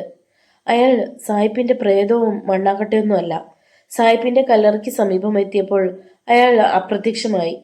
അയാൾക്ക് പകരം എന്റെ മുൻപിൽപ്പെട്ടത് താങ്കളാണ്. I am very sorry, Sreekumar പറഞ്ഞു. സാർ എങ്ങനെ ഇവിടെ എത്തി? ശശികുമാർ കഥയറിയാൻ ഉത്സുകനായി. കുറേ നാളുകളായി ഈ പുഴയിൽ ശവങ്ങൾ കാണപ്പെടുന്നു. മിക്കവാറും ശനിയാഴ്ചകളാണത്. പോലീസ് അന്വേഷണം നടത്തിയിട്ട് ഒരു തുമ്പും ലഭിച്ചിട്ടില്ല.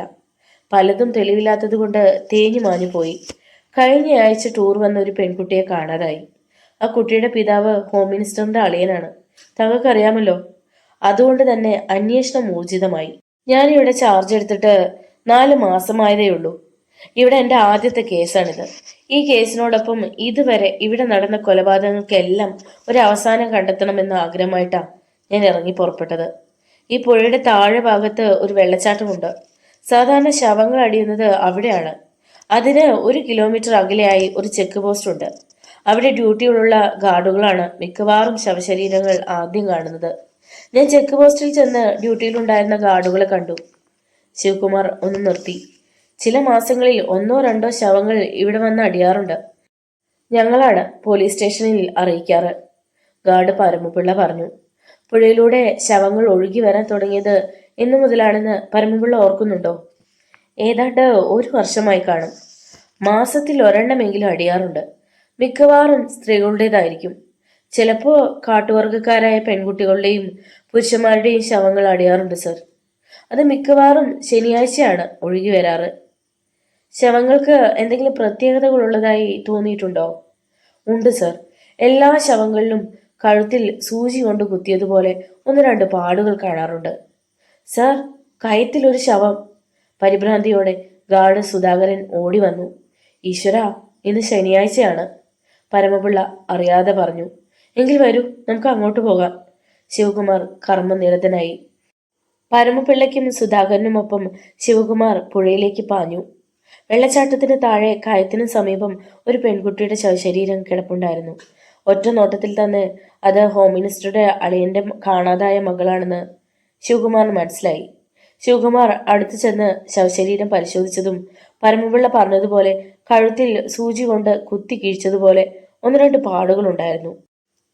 പ്ലാസ്റ്റിക് കയറ് പോലെ എന്തോ കൊണ്ട് വലിച്ചു മുറുക്കിയതുപോലെ കഴുത്തിലെ തൊലിക്ക് ക്ഷതമേറ്റിരിക്കുന്നതും ശിവകുമാറിന്റെ കൂർമ്മ ദൃഷ്ടികൾ കണ്ടുപിടിച്ചു. ശവശരീരത്തിന്റെ പാവാടയും ബ്ലൗസും വലിച്ചു കീറിയിരുന്നു.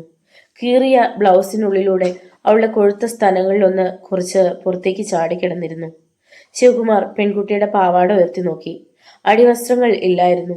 മാത്രമല്ല, ഗുഹ്യഭാഗത്ത് രക്തം കട്ട പിടിച്ചിരിപ്പുണ്ടായിരുന്നു. അതോടൊപ്പം സെമനും ഉണങ്ങിപ്പിടിച്ചിരിക്കുന്നത് ശിവകുമാർ കണ്ടു. അദ്ദേഹം പാവാട താഴ്ത്തിയിട്ടു. ക്രൂരമായ ബലാത്സംഗത്തിന് ശേഷമാണ് പെൺകുട്ടിയെ കൊന്നിരിക്കുന്നത്, ശിവകുമാർ ഗാർഡുകളോട് പറഞ്ഞു. നിങ്ങൾ വേഗം പോലീസ് സ്റ്റേഷനിലേക്ക് വിളിച്ചു പറയൂ. ശവം പോസ്റ്റ്മോർട്ടത്തിന് അയക്കണം, ശിവകുമാർ പറഞ്ഞു. അന്ന് രാത്രി ശിവകുമാർ വേഷം മാറി ആരും അറിയാതെ ചെക്ക് പോസ്റ്റിലെത്തി. പിന്നെ പുഴയിലിറങ്ങി. കടവിൽ കെട്ടിയിരുന്ന ഒരു വള്ളം ശിവകുമാറിന്റെ ദൃഷ്ടിയിൽപ്പെട്ടു. വള്ളത്തിന്റെ കെട്ടഴിച്ച് അതിൽ കയറി നദിയിലൂടെ മുകളിലേക്ക് തുഴഞ്ഞു. ഒടുവിൽ ബ്രിട്ടീഷ് ബംഗ്ലാവിന്റെ പിന്നിലൂടെയുള്ള പ്രധാന കൈവഴിയിൽ കൂടി വെള്ളം ബംഗ്ലാവിന്റെ പിൻഭാഗത്തെത്തി. അവിടെ ചെടികൾക്ക് മുകളിൽ ചുവന്ന നിറത്തിൽ ഒരു കർച്ചീഫ് കിടക്കുന്നത് കണ്ടു. തോണി കരയ്ക്ക് അടുപ്പിച്ച് ശിവകുമാർ ആ കർച്ചീഫ് എടുത്തു നോക്കി. ഒരു ലേഡീസ് കർച്ചീഫ് ആയിരുന്നു അത്. അതിൽ പി എന്ന് ഇംഗ്ലീഷിൽ എഴുതിയിരിക്കുന്നത് ശിവകുമാർ കണ്ടു. പി എന്നാൽ പത്മജ. മരിച്ച പെൺകുട്ടിയുടെ പേര് പത്മജ എന്നായിരുന്നു. ഒരു കാര്യം ശിവകുമാറിന് ഉറപ്പായി. ജനാലയിലൂടെ പെൺകുട്ടിയെ വലിച്ചെറിഞ്ഞതാണ്. വള്ളത്തിൽ നിന്നിറങ്ങി ഒരു ഉടുമ്പിനെ പോലെ കൽഭിത്തിയിലൂടെ പിടിച്ച് മുകളിലേക്ക് കയറി. ഭാഗ്യത്തിന് തുറന്നു കിടന്ന ജനാല കണ്ടു. അതിലൂടെ അകത്തു കയറി. ആ മുറിയിലാണ് പെൺകുട്ടി താമസിച്ചിരുന്നതെന്ന് ശിവകുമാറിന് ഉറപ്പായി. മുറിക്കുള്ളിൽ നിന്നും കാര്യമായ തെളിവുകളൊന്നും ലഭിച്ചില്ല. വന്നതുപോലെ ശിവകുമാർ താഴെ ഇറങ്ങി വള്ളത്തിൽ കയറി. അങ്ങനെയാണ് ഞാൻ ബ്രിട്ടീഷ് ബംഗ്ലാവ് ലക്ഷ്യമാക്കി അന്വേഷണം ആരംഭിച്ചത്. ഇനി നിങ്ങളുടെ സഹായം എനിക്ക് ആവശ്യമാണ്, ശശികുമാർ. നിങ്ങൾ അവിടെ താമസിക്കുന്നവരാണ്, ശിവകുമാർ പറഞ്ഞു. തീർച്ചയായും സർ, എൻ്റെ സഹായം താങ്കൾക്ക് എപ്പോഴും ഉണ്ടായിരിക്കും, ശശികുമാർ പുഞ്ചിരിച്ചു. പക്ഷേ സർ, പഞ്ചമി എന്ന കാട്ടുപെണ്ണിന് എന്തു പറ്റിയിരിക്കുമെന്നാണ് താങ്കൾക്ക് തോന്നുന്നത്? ശശികുമാർ പറഞ്ഞ പ്രകാരം നോക്കുമ്പോൾ പഞ്ചമയുടെ ശരീരം പുഴയിൽ വലിച്ചെറിയാനാണ് സാധ്യത. എന്നാൽ വാച്ച്മാൻ പറഞ്ഞതുപോലെയാണ് മരണം സംഭവിച്ചതെങ്കിൽ ശനിയാഴ്ച മാത്രമേ ശവം പൊങ്ങി വരൂ. അതുവരെ അത് എവിടെയെങ്കിലും ഒളിപ്പിച്ചു വെക്കും. കാരണം ശനിയാഴ്ചയ്ക്ക് ഇനി 3 ദിവസം കൂടി ബാക്കിയുണ്ട്. അത് ശരിയാണെന്ന് ശശികുമാറിനും തോന്നി. ശശികുമാർ, വൈഫ് തനിച്ചല്ലേ റൂമിൽ? സൂക്ഷിക്കണം. താങ്കൾ ഇനി മുറിയിലേക്ക് പോയിക്കോളൂ. നാളെ പകൽ ബംഗ്ലാവിൽ വെച്ച് നമുക്ക് കാണാം, ശിവകുമാർ പറഞ്ഞു. ഒരു അജ്ഞാതനെ പിന്തുടർന്ന് വരുമ്പോഴാണ് താങ്കളെ കണ്ടുമുട്ടിയത്. നാളെ അയാൾ അപ്രത്യക്ഷമായ സ്ഥലത്ത് നമുക്കൊന്ന് അന്വേഷിക്കണം, ശശികുമാർ പറഞ്ഞു. തീർച്ചയായും. താങ്കൾ ഇപ്പോൾ പോകൂ. സമയം ഒരുപാട് വൈകി. Okay sir. ശശികുമാർ തിരിച്ച് ബംഗ്ലാവിലേക്ക് നടന്നു. ശശികുമാർ തിരിച്ച് ബംഗ്ലാവിലെ തന്റെ മുറിയുടെ വാതിൽക്കലെത്തി. ചുറ്റുപാട് ശ്രദ്ധിച്ച ശേഷം വാതിലിൽ പതുക്കെ തട്ടി. ശശികുമാർ ആണോ? അകത്തു നിന്നും രജനിയുടെ പതിഞ്ഞ ശബ്ദം കേട്ടു. അതെ, വാതിൽ തുറക്ക്, അയാൾ മന്ത്രിച്ചു. രജനി വാതിൽ തുറന്നതും ശശികുമാർ അകത്ത് കയറി വാതിലടച്ച് കുറ്റിയിട്ടു. പോയ കാര്യം എന്തായി? ടേബിൾ ലാമ്പ് തെളിയിച്ചുകൊണ്ട് രജനി ചോദിച്ചു. ശശികുമാർ നടന്ന കാര്യങ്ങളെല്ലാം അവളെ പറഞ്ഞു കേൾപ്പിച്ചു. നീ ഉറങ്ങിയില്ലേ? ഇല്ല, കാത്തിരുന്ന് ഒന്ന് മയങ്ങി, രജനി അല്പം പരിഭവത്തോടെ പറഞ്ഞു. അവളുടെ ദേഹത്തെ സുഗന്ധദ്രവ്യത്തിന്റെ മണം അയാളെ മത്തു പിടിപ്പിച്ചു. രജനി വളരെ നൈസായ ഒരു ഉറക്കറ വേഷമായിരുന്നു ധരിച്ചിരുന്നത്. വാ കിടക്കാം, അവൾ കൈനീട്ടി. ആ കണ്ണുകളിൽ കാമത്തിന്റെ അഗ്നി ജ്വലിക്കുന്നത് അവൾക്ക് കാണാമായിരുന്നു. അപ്പോൾ ദൂരെ എവിടെ നിന്നോ ഒരു കാലംകോഴി കൂവുന്നുണ്ടായിരുന്നു. പിറ്റേന്ന് രാവിലെ ശശികുമാറും രജനിയും ചുറ്റിക്കറങ്ങാനായി ബംഗ്ലാവിന്റെ പുറത്തിറങ്ങി. ആ പോലീസുകാരൻ എപ്പോഴാണ് വരിക? രജനി ചോദിച്ചു. എനിക്കറിയില്ല. ഇന്ന് ഇവിടെ വെച്ച് കാണാമെന്ന് മാത്രമേ പറഞ്ഞുള്ളൂ. അപ്പോഴാണ് പാഞ്ചാലി പുഴയിലേക്ക് പോകാനായി വരുന്നത് അവൾ കണ്ടത്. പഞ്ചമിയെക്കുറിച്ച് എന്തെങ്കിലും വിവരം കിട്ടിയോ പാഞ്ചാലി? അവളുടെ അടുത്തേക്ക് ചെന്നിട്ട് രജനി ചോദിച്ചു. ഇല്ല ചേച്ചി, ഊരിലുള്ളവർ എല്ലായിടത്തും തെരഞ്ഞു. പക്ഷേ പഞ്ചമീനെ കണ്ടുപിടിക്കാനായില്ല. അത് പറഞ്ഞപ്പോൾ അവളുടെ കൺകോണുകളിൽ ഉറവ പൊട്ടുന്നത് രജനി കണ്ടു. പാഞ്ചാലി കുളിക്കാൻ പോവുകയാണോ? അതെ, ചേച്ചി വരുന്നു. നല്ല തണുപ്പുണ്ട്. മാത്രമല്ല ഔഷധ ഗുണമുള്ള വെള്ളമാ ഈ പുഴയിലേത്, ഉത്സാഹത്തോടെ അവൾ പറഞ്ഞു. ശശികുമാർ, ഞാനും പോയി പുഴയിൽ കുളിച്ചു വരാം. വളരെ നാളായിട്ടുള്ള എൻ്റെ ഒരു ആഗ്രഹമാണ്. സൂക്ഷിക്കണം, ചുറ്റൊഴുക്കുള്ള പുഴയാണ്. രജനി വേഗം തന്നെ മുറിയിൽ പോയി സോപ്പും ടർക്കിയും എടുത്തുകൊണ്ടുവന്നു. രാവിലെ പൈപ്പിലെ വെള്ളത്തിലൊന്ന് കുളിച്ചതാ. എന്തോ ശരീരത്തിന് ഒരു ഉണർവും ഉന്മേഷവും കിട്ടുന്നില്ല. ചേച്ചിക്ക് നീന്തലറിയാമോ? കയ്യിലിരുന്ന തുണി കല്ലിൻ്റെ പുറത്ത് വെച്ചുകൊണ്ട് പാഞ്ചാലി ചോദിച്ചു. ഇല്ല.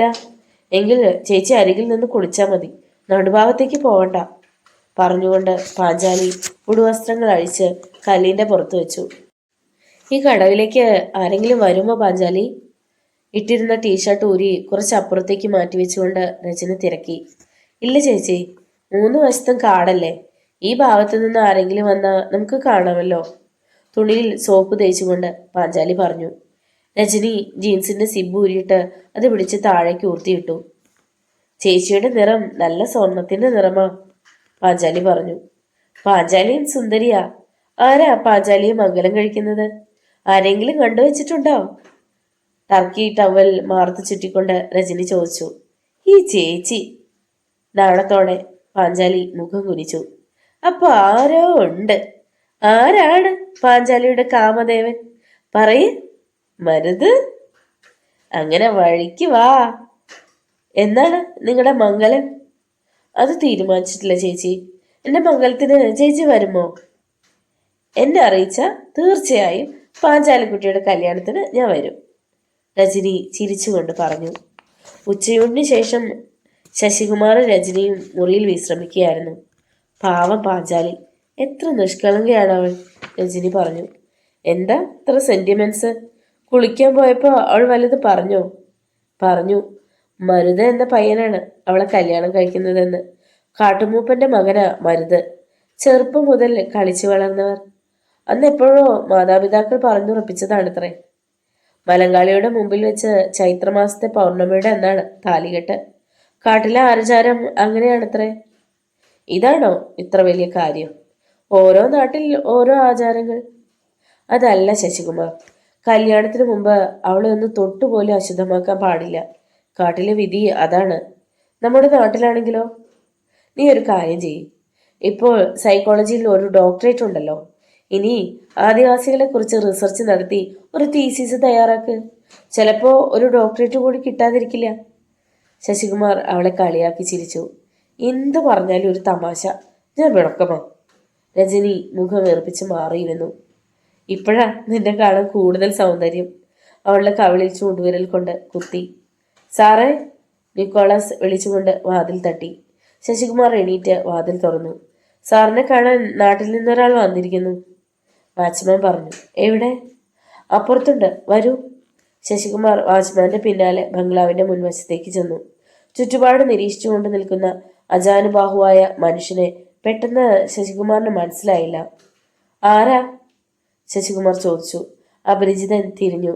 ഹലോ, ഞാൻ രവീന്ദ്രൻ. താങ്കളുടെ നാട്ടിൽ നിന്ന് വരുന്നു, ഒരു കണ്ണിറുക്ക് കൊണ്ട് അയാൾ പറഞ്ഞു. ശശികുമാറിന് ആളെ മനസ്സിലായി. Sub inspector Sivakumar. വരൂ രവി, നമുക്ക് മുറിയിലേക്ക് പോവാം. ശിവകുമാറിനെ കൂട്ടിക്കൊണ്ട് ശശികുമാർ മുറിയിലേക്ക് പോയി. വാച്ച്മാൻ ഇതൊക്കെ നോക്കിക്കൊണ്ട് നിൽക്കുകയായിരുന്നു. അയാൾ നമ്മളെ ശ്രദ്ധിക്കുന്നുണ്ട്, അതാണ് ഞാൻ അങ്ങനെ പരിചയപ്പെടുത്തിയത്, മുറിയിൽ വെച്ച് ശിവകുമാർ പറഞ്ഞു. അത് നല്ലതാണ്. അയാൾക്ക് ഇവിടെ നടക്കുന്ന കള്ളക്കളികളിൽ എന്തെങ്കിലും പങ്കുണ്ടെങ്കിൽ വഴുതിപ്പൊക്കോളും.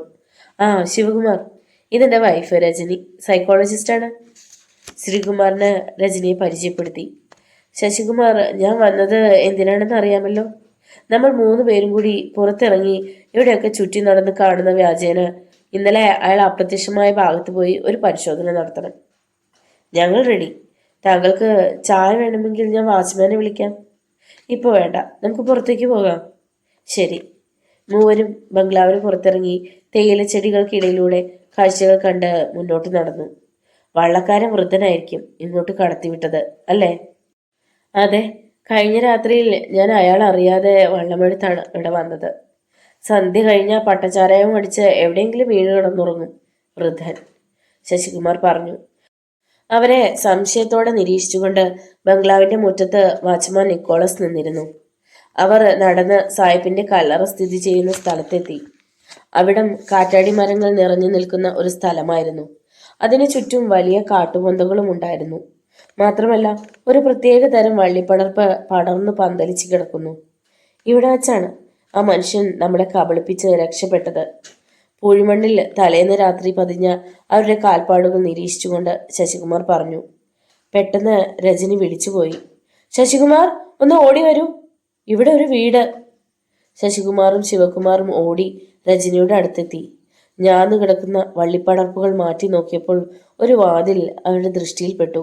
അത് പൂട്ടിയിട്ടിരിക്കുകയായിരുന്നു. കുറച്ചപ്പുറത്ത് ഒരാൾക്ക് കഷ്ടിച്ച് വലിഞ്ഞു കയറാൻ പറ്റിയ ഒരു വെന്റിലേറ്റർ അവർ കണ്ടുപിടിച്ചു. ശിവകുമാർ, നമുക്ക് അതിലൂടെ അകത്ത് കയറി നോക്കാം. വളരെ ആയാസപ്പെട്ട് 3 പേരും വെന്റിലേറ്റർ വഴി മുറിക്കുള്ളിലേക്ക് കയറി. ഇതൊരു ലബോറട്ടറി ആണല്ലോ, ശശികുമാർ പറഞ്ഞു. അതെ, സുവോളജിയിലെ റെയർ സ്പെസിമെൻസ് എല്ലാം ഇവിടെ ഉണ്ടല്ലോ. ഇത് വലിയൊരു ലാബാണല്ലോ. മുകളിൽ പിടിപ്പിച്ച കൊളുത്തുകളിൽ തൂക്കിയിട്ടിരിക്കുന്ന അനേക ജാതി അസ്ഥിപഞ്ജരങ്ങൾ നോക്കിക്കൊണ്ട് ശശികുമാർ പറഞ്ഞു. വലിയൊരു ഗ്ലാസ് ജാറിൽ ഒരു മനുഷ്യന്റെ അസ്ഥികൂടം അവർ കണ്ടു. ഇതിനിടെ തൊട്ടപ്പുറത്തെ വാതിൽ ശിവകുമാർ തുറന്നു. മുറിയിൽ ഒരു കറുത്ത കോട്ട് തൂക്കിയിട്ടിരിക്കുന്നത് അവർ കണ്ടു. ഈ കോട്ട് ഇട്ടുകൊണ്ടാണ് അവൻ നമ്മുടെ മുമ്പിലൂടെ പോയത്, ശശികുമാർ പറഞ്ഞു. അതെ, സായിപ്പിന്റെ പ്രേതമാണെന്ന് തെറ്റിദ്ധരിപ്പിക്കാൻ വേണ്ടി ആയിരിക്കും. ഇത് കണ്ടോ? ഒരു തകരപ്പെട്ടി തുറന്നുകൊണ്ട് രജനി പറഞ്ഞു. ശിവകുമാർ കുനിഞ്ഞ് പെട്ടിയിലേക്ക് നോക്കി. ഇത് ഒരു പെൺകുട്ടിയുടെ വസ്ത്രങ്ങളാണല്ലോ. ഇതാ ഒരു മുത്തുമാലയും പാദസരവും. ശിവകുമാർ പാദസരം ഉയർത്തി കാണിച്ചു. ഇത് പഞ്ചമിയുടേത് തന്നെ. ഇതിന്റെ ജോഡിയാണ് ഇന്നലെ ബംഗ്ലാവിൽ നിന്ന് കിട്ടിയത്. രജനി പാദസരം വാങ്ങി നോക്കിക്കൊണ്ട് പറഞ്ഞു. എങ്കിൽ ഈ വസ്ത്രങ്ങൾ പഞ്ചമിയുടേതായിരിക്കും. അപ്പോ ആ ശവശരീരം ഈ പരീക്ഷണശാലയിൽ കാണും. നമുക്ക് നോക്കാം. അവർ ലബോറട്ടറിയിൽ ഉണ്ടായിരുന്ന പെട്ടികളും ഗ്ലാസ് ജാറുകളും തുറന്ന് പരിശോധിച്ചു. പക്ഷേ പഞ്ചമിയുടെ ശവശരീരം മാത്രം കണ്ടെത്താൻ കഴിഞ്ഞില്ല. പുറത്ത് എവിടെയെങ്കിലും ഒളിപ്പിച്ചു വെച്ചിട്ടുണ്ടോ എന്ന് നമുക്ക് നോക്കിയാലോ? ശശികുമാർ പറഞ്ഞത് ശരിയാണെന്ന് ശിവകുമാറിന് തോന്നി. അയ്യോ! ഒരു വലിയ ഇരുമ്പ് പെട്ടിയുടെ മൂടി ഉയർത്തിയതും രജനി നിലവിളിച്ചു. ശശികുമാറും ശിവകുമാറും അങ്ങോട്ട് ഓടിച്ചെന്നു. എന്താണ്? ശശികുമാറും ശിവകുമാറും ഒരേ സ്വരത്തിൽ ചോദിച്ചു. രജനി മറുപടി പറയാൻ വാക്കുകളില്ലാതെ സ്തബ്ധയായി മിഴിച്ചു നിൽക്കുകയായിരുന്നു. ശശികുമാർ പെട്ടിയിലേക്ക് എത്തി നോക്കി. ഓ! അയാൾ കണ്ണു പൂട്ടിക്കളഞ്ഞു. ശിവകുമാറിനും ആ കാഴ്ച നോക്കി നിൽക്കാൻ കഴിഞ്ഞില്ല. ഇരുമ്പ് പെട്ടിക്കുള്ളിൽ ഒരു യുവതിയുടെ അറുത്തെടുത്ത ശരീരഭാഗങ്ങൾ. ഒറ്റ നോട്ടത്തിൽ തന്നെ അത് പഞ്ചമയുടെ ശരീരമാണെന്ന് അവർക്ക് തോന്നി. ഫോർമാലിൻ പോലെ എന്തോ ഒരു ദ്രാവകത്തിലായിരുന്നു ശരീരഭാഗങ്ങൾ ഇട്ടുവച്ചിരുന്നത്. ഓ, ടെറിബിൾ! ആ പെട്ടി അടയ്ക്കൂ സർ, രജനി നിലവിളിച്ചു. ശിവകുമാറിനും ആ കാഴ്ച അധിക നേരം കണ്ടു നിൽക്കുവാൻ കഴിയുമായിരുന്നില്ല. അദ്ദേഹം പെട്ടെന്ന് ഇരുമ്പുപെട്ടി അടച്ചു. ഇനി എന്തു ചെയ്യും?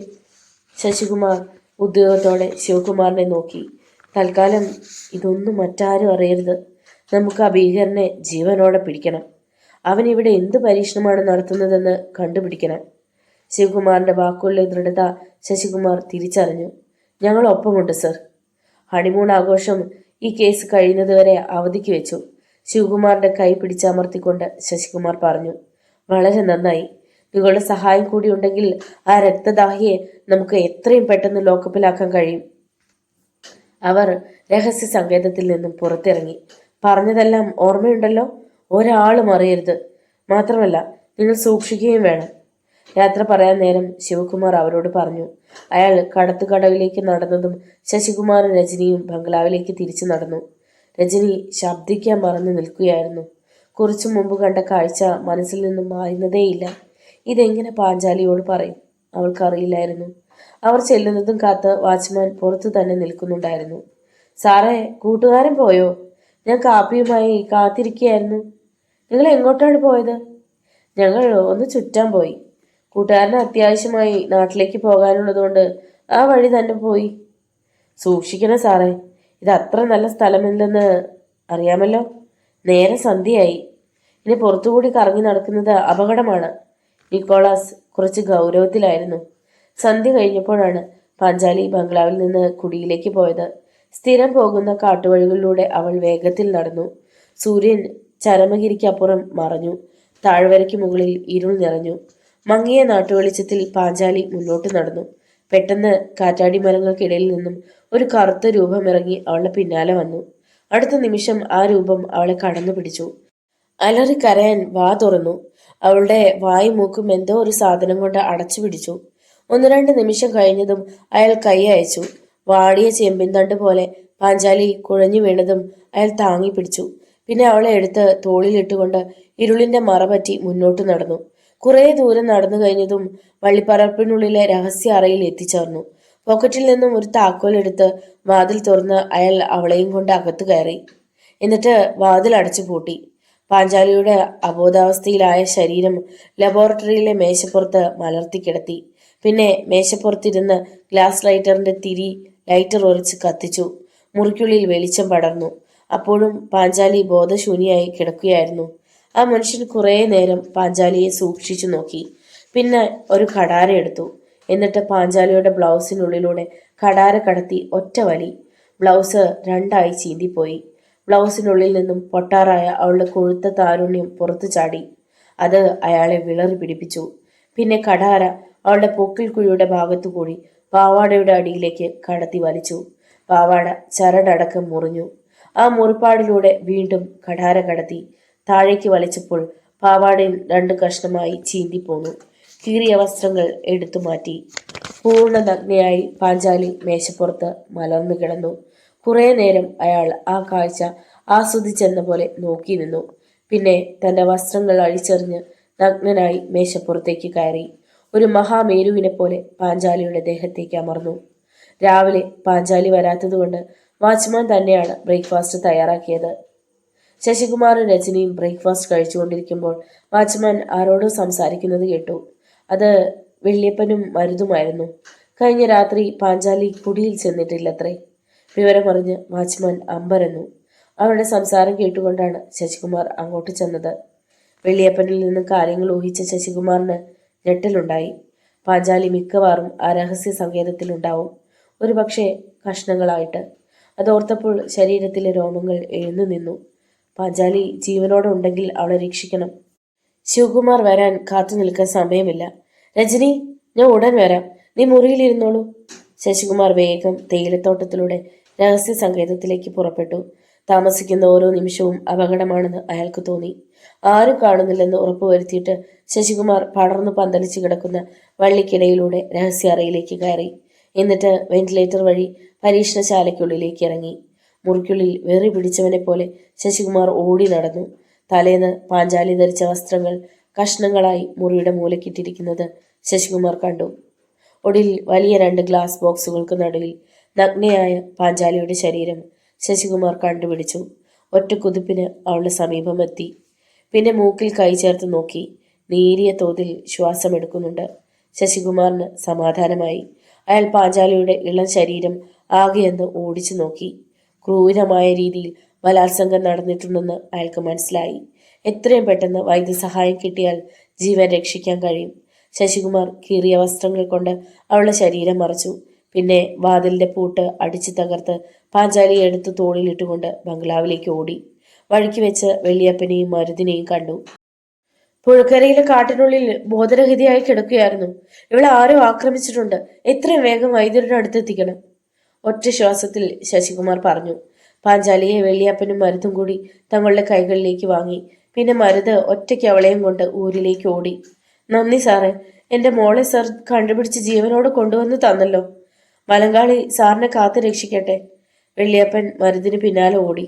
വിവരമറിഞ്ഞ രജനി ഷോക്കടിച്ചതുപോലെ മരവിച്ചിരുന്നു പോയി.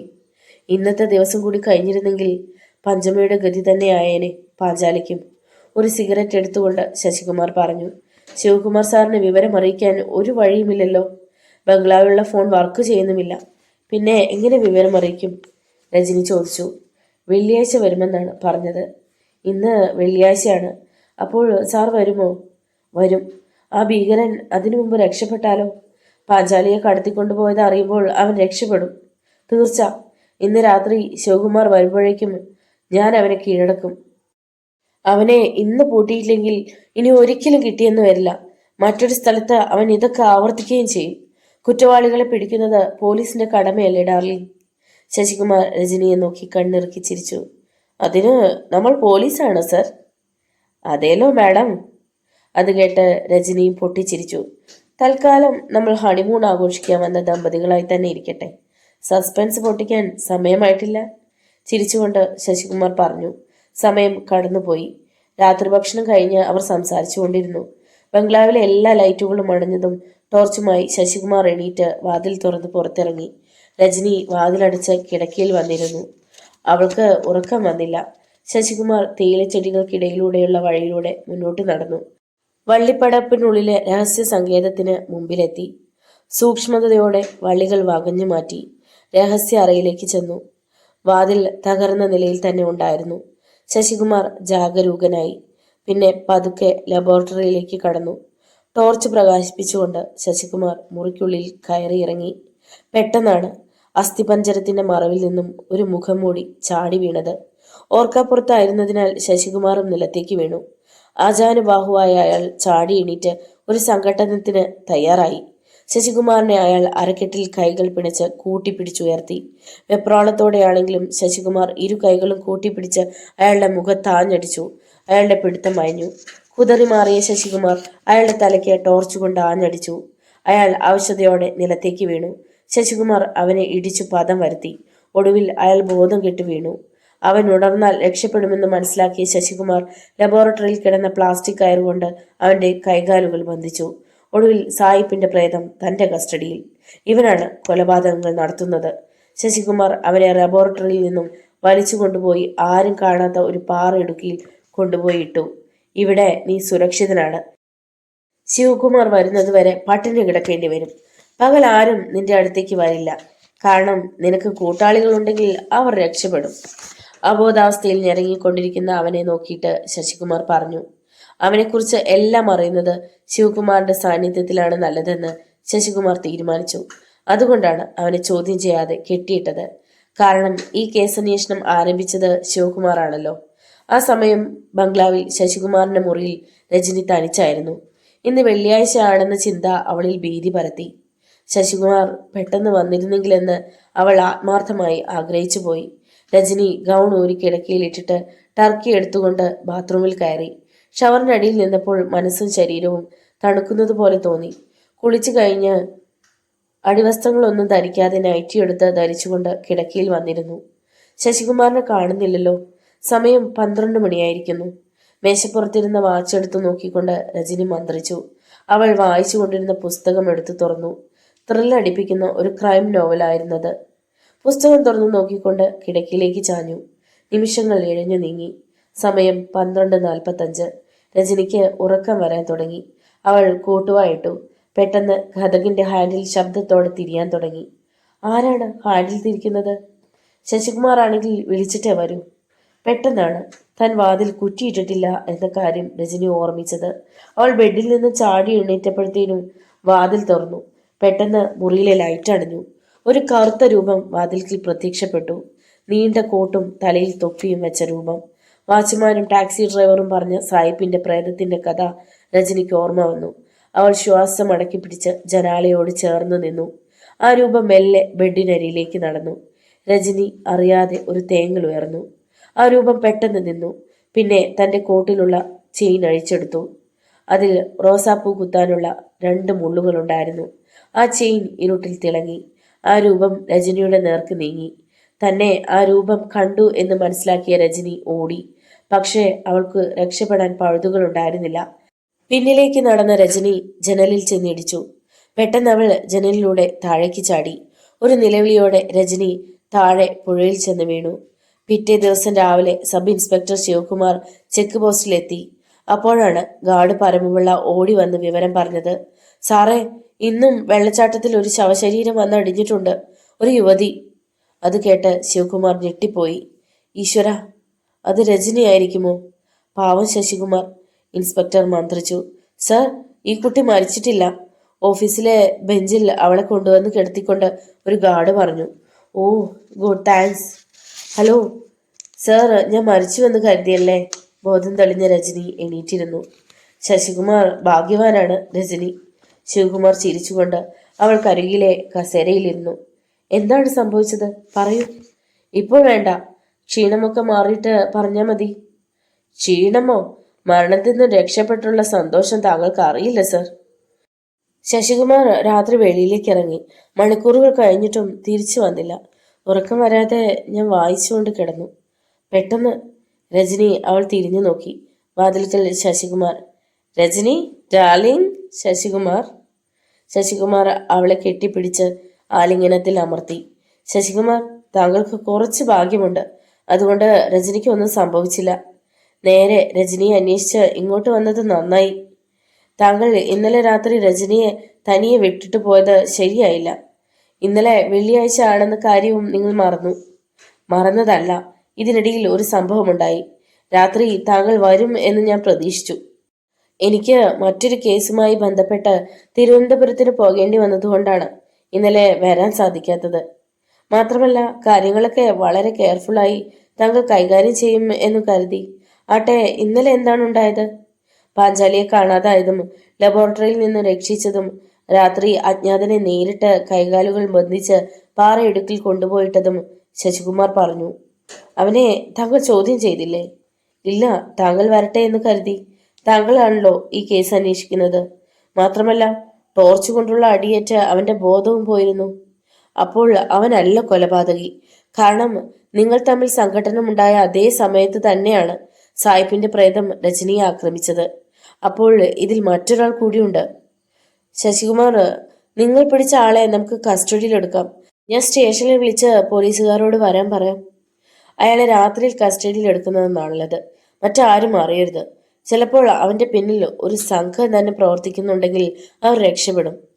ശശികുമാർ പറഞ്ഞത് ശരിയാണെന്ന് ശിവകുമാറിന് തോന്നി. അന്ന് രാത്രി ശിവകുമാറിന്റെ നേതൃത്വത്തിലുള്ള പോലീസ് സംഘം ജീപ്പിൽ ബംഗ്ലാവിലെത്തി. അവർക്കൊപ്പം ശശികുമാറും രജനിയും അജ്ഞാതനെ ബന്ധിച്ചിട്ടിരിക്കുന്ന പാറയിടുക്കിലേക്ക് പോയി. അയാളെ അറസ്റ്റ് ചെയ്ത് ബംഗ്ലാവിലേക്ക് കൊണ്ടുവന്നു. ശശികുമാറും ശിവകുമാറും ചേർന്ന് അയാളെ ചോദ്യം ചെയ്തു. നിങ്ങൾ ആരാണ്? നിങ്ങളല്ലേ സായിപ്പിന്റെ പ്രേതമായി നടന്ന് ആളുകളെയെല്ലാം കൊല്ലുന്നത്? ഞാൻ ഡോക്ടർ ബെഞ്ചമിൻ അലോമി. സായിപ്പിന്റെ പ്രേതമായി നടന്ന് കൊല നടത്തിയത് ഞാനല്ല. പിന്നെ ആരാണ്? എനിക്കറിയില്ല. എന്ത് പരീക്ഷണമാണ് നിങ്ങൾ അവിടെ നടത്തുന്നത്? മരിച്ച ശരീരത്തിൽ യന്ത്രങ്ങൾ ഘടിപ്പിച്ച് അവയെ പ്രവർത്തിപ്പിക്കാൻ സാധിപ്പിച്ചാൽ അവയെക്കൊണ്ട് എനിക്ക് പലതും സാധിക്കും. അവർ എൻ്റെ ആജ്ഞാനുവർത്തികളായിരിക്കുകയും ചെയ്യും. ഇതിനുള്ള പരീക്ഷണങ്ങൾ നടത്തിക്കൊണ്ടിരിക്കുകയാണ് ഞാൻ. പരീക്ഷണത്തിനാവശ്യമായ മൃതദേഹങ്ങൾ ശേഖരിക്കാൻ വേണ്ടി ഞാൻ രാത്രി കാലങ്ങളിൽ സെമിത്തേരികളിൽ പോകാറുണ്ട്. അപ്പോൾ നീയാണല്ലേ സെമിത്തേരിയിലെ കല്ലറകളിൽ നിന്നും ശവം മോഷ്ടിക്കുന്നത്? ശിവകുമാർ അവന്റെ മുഖത്തേക്ക് നോക്കി.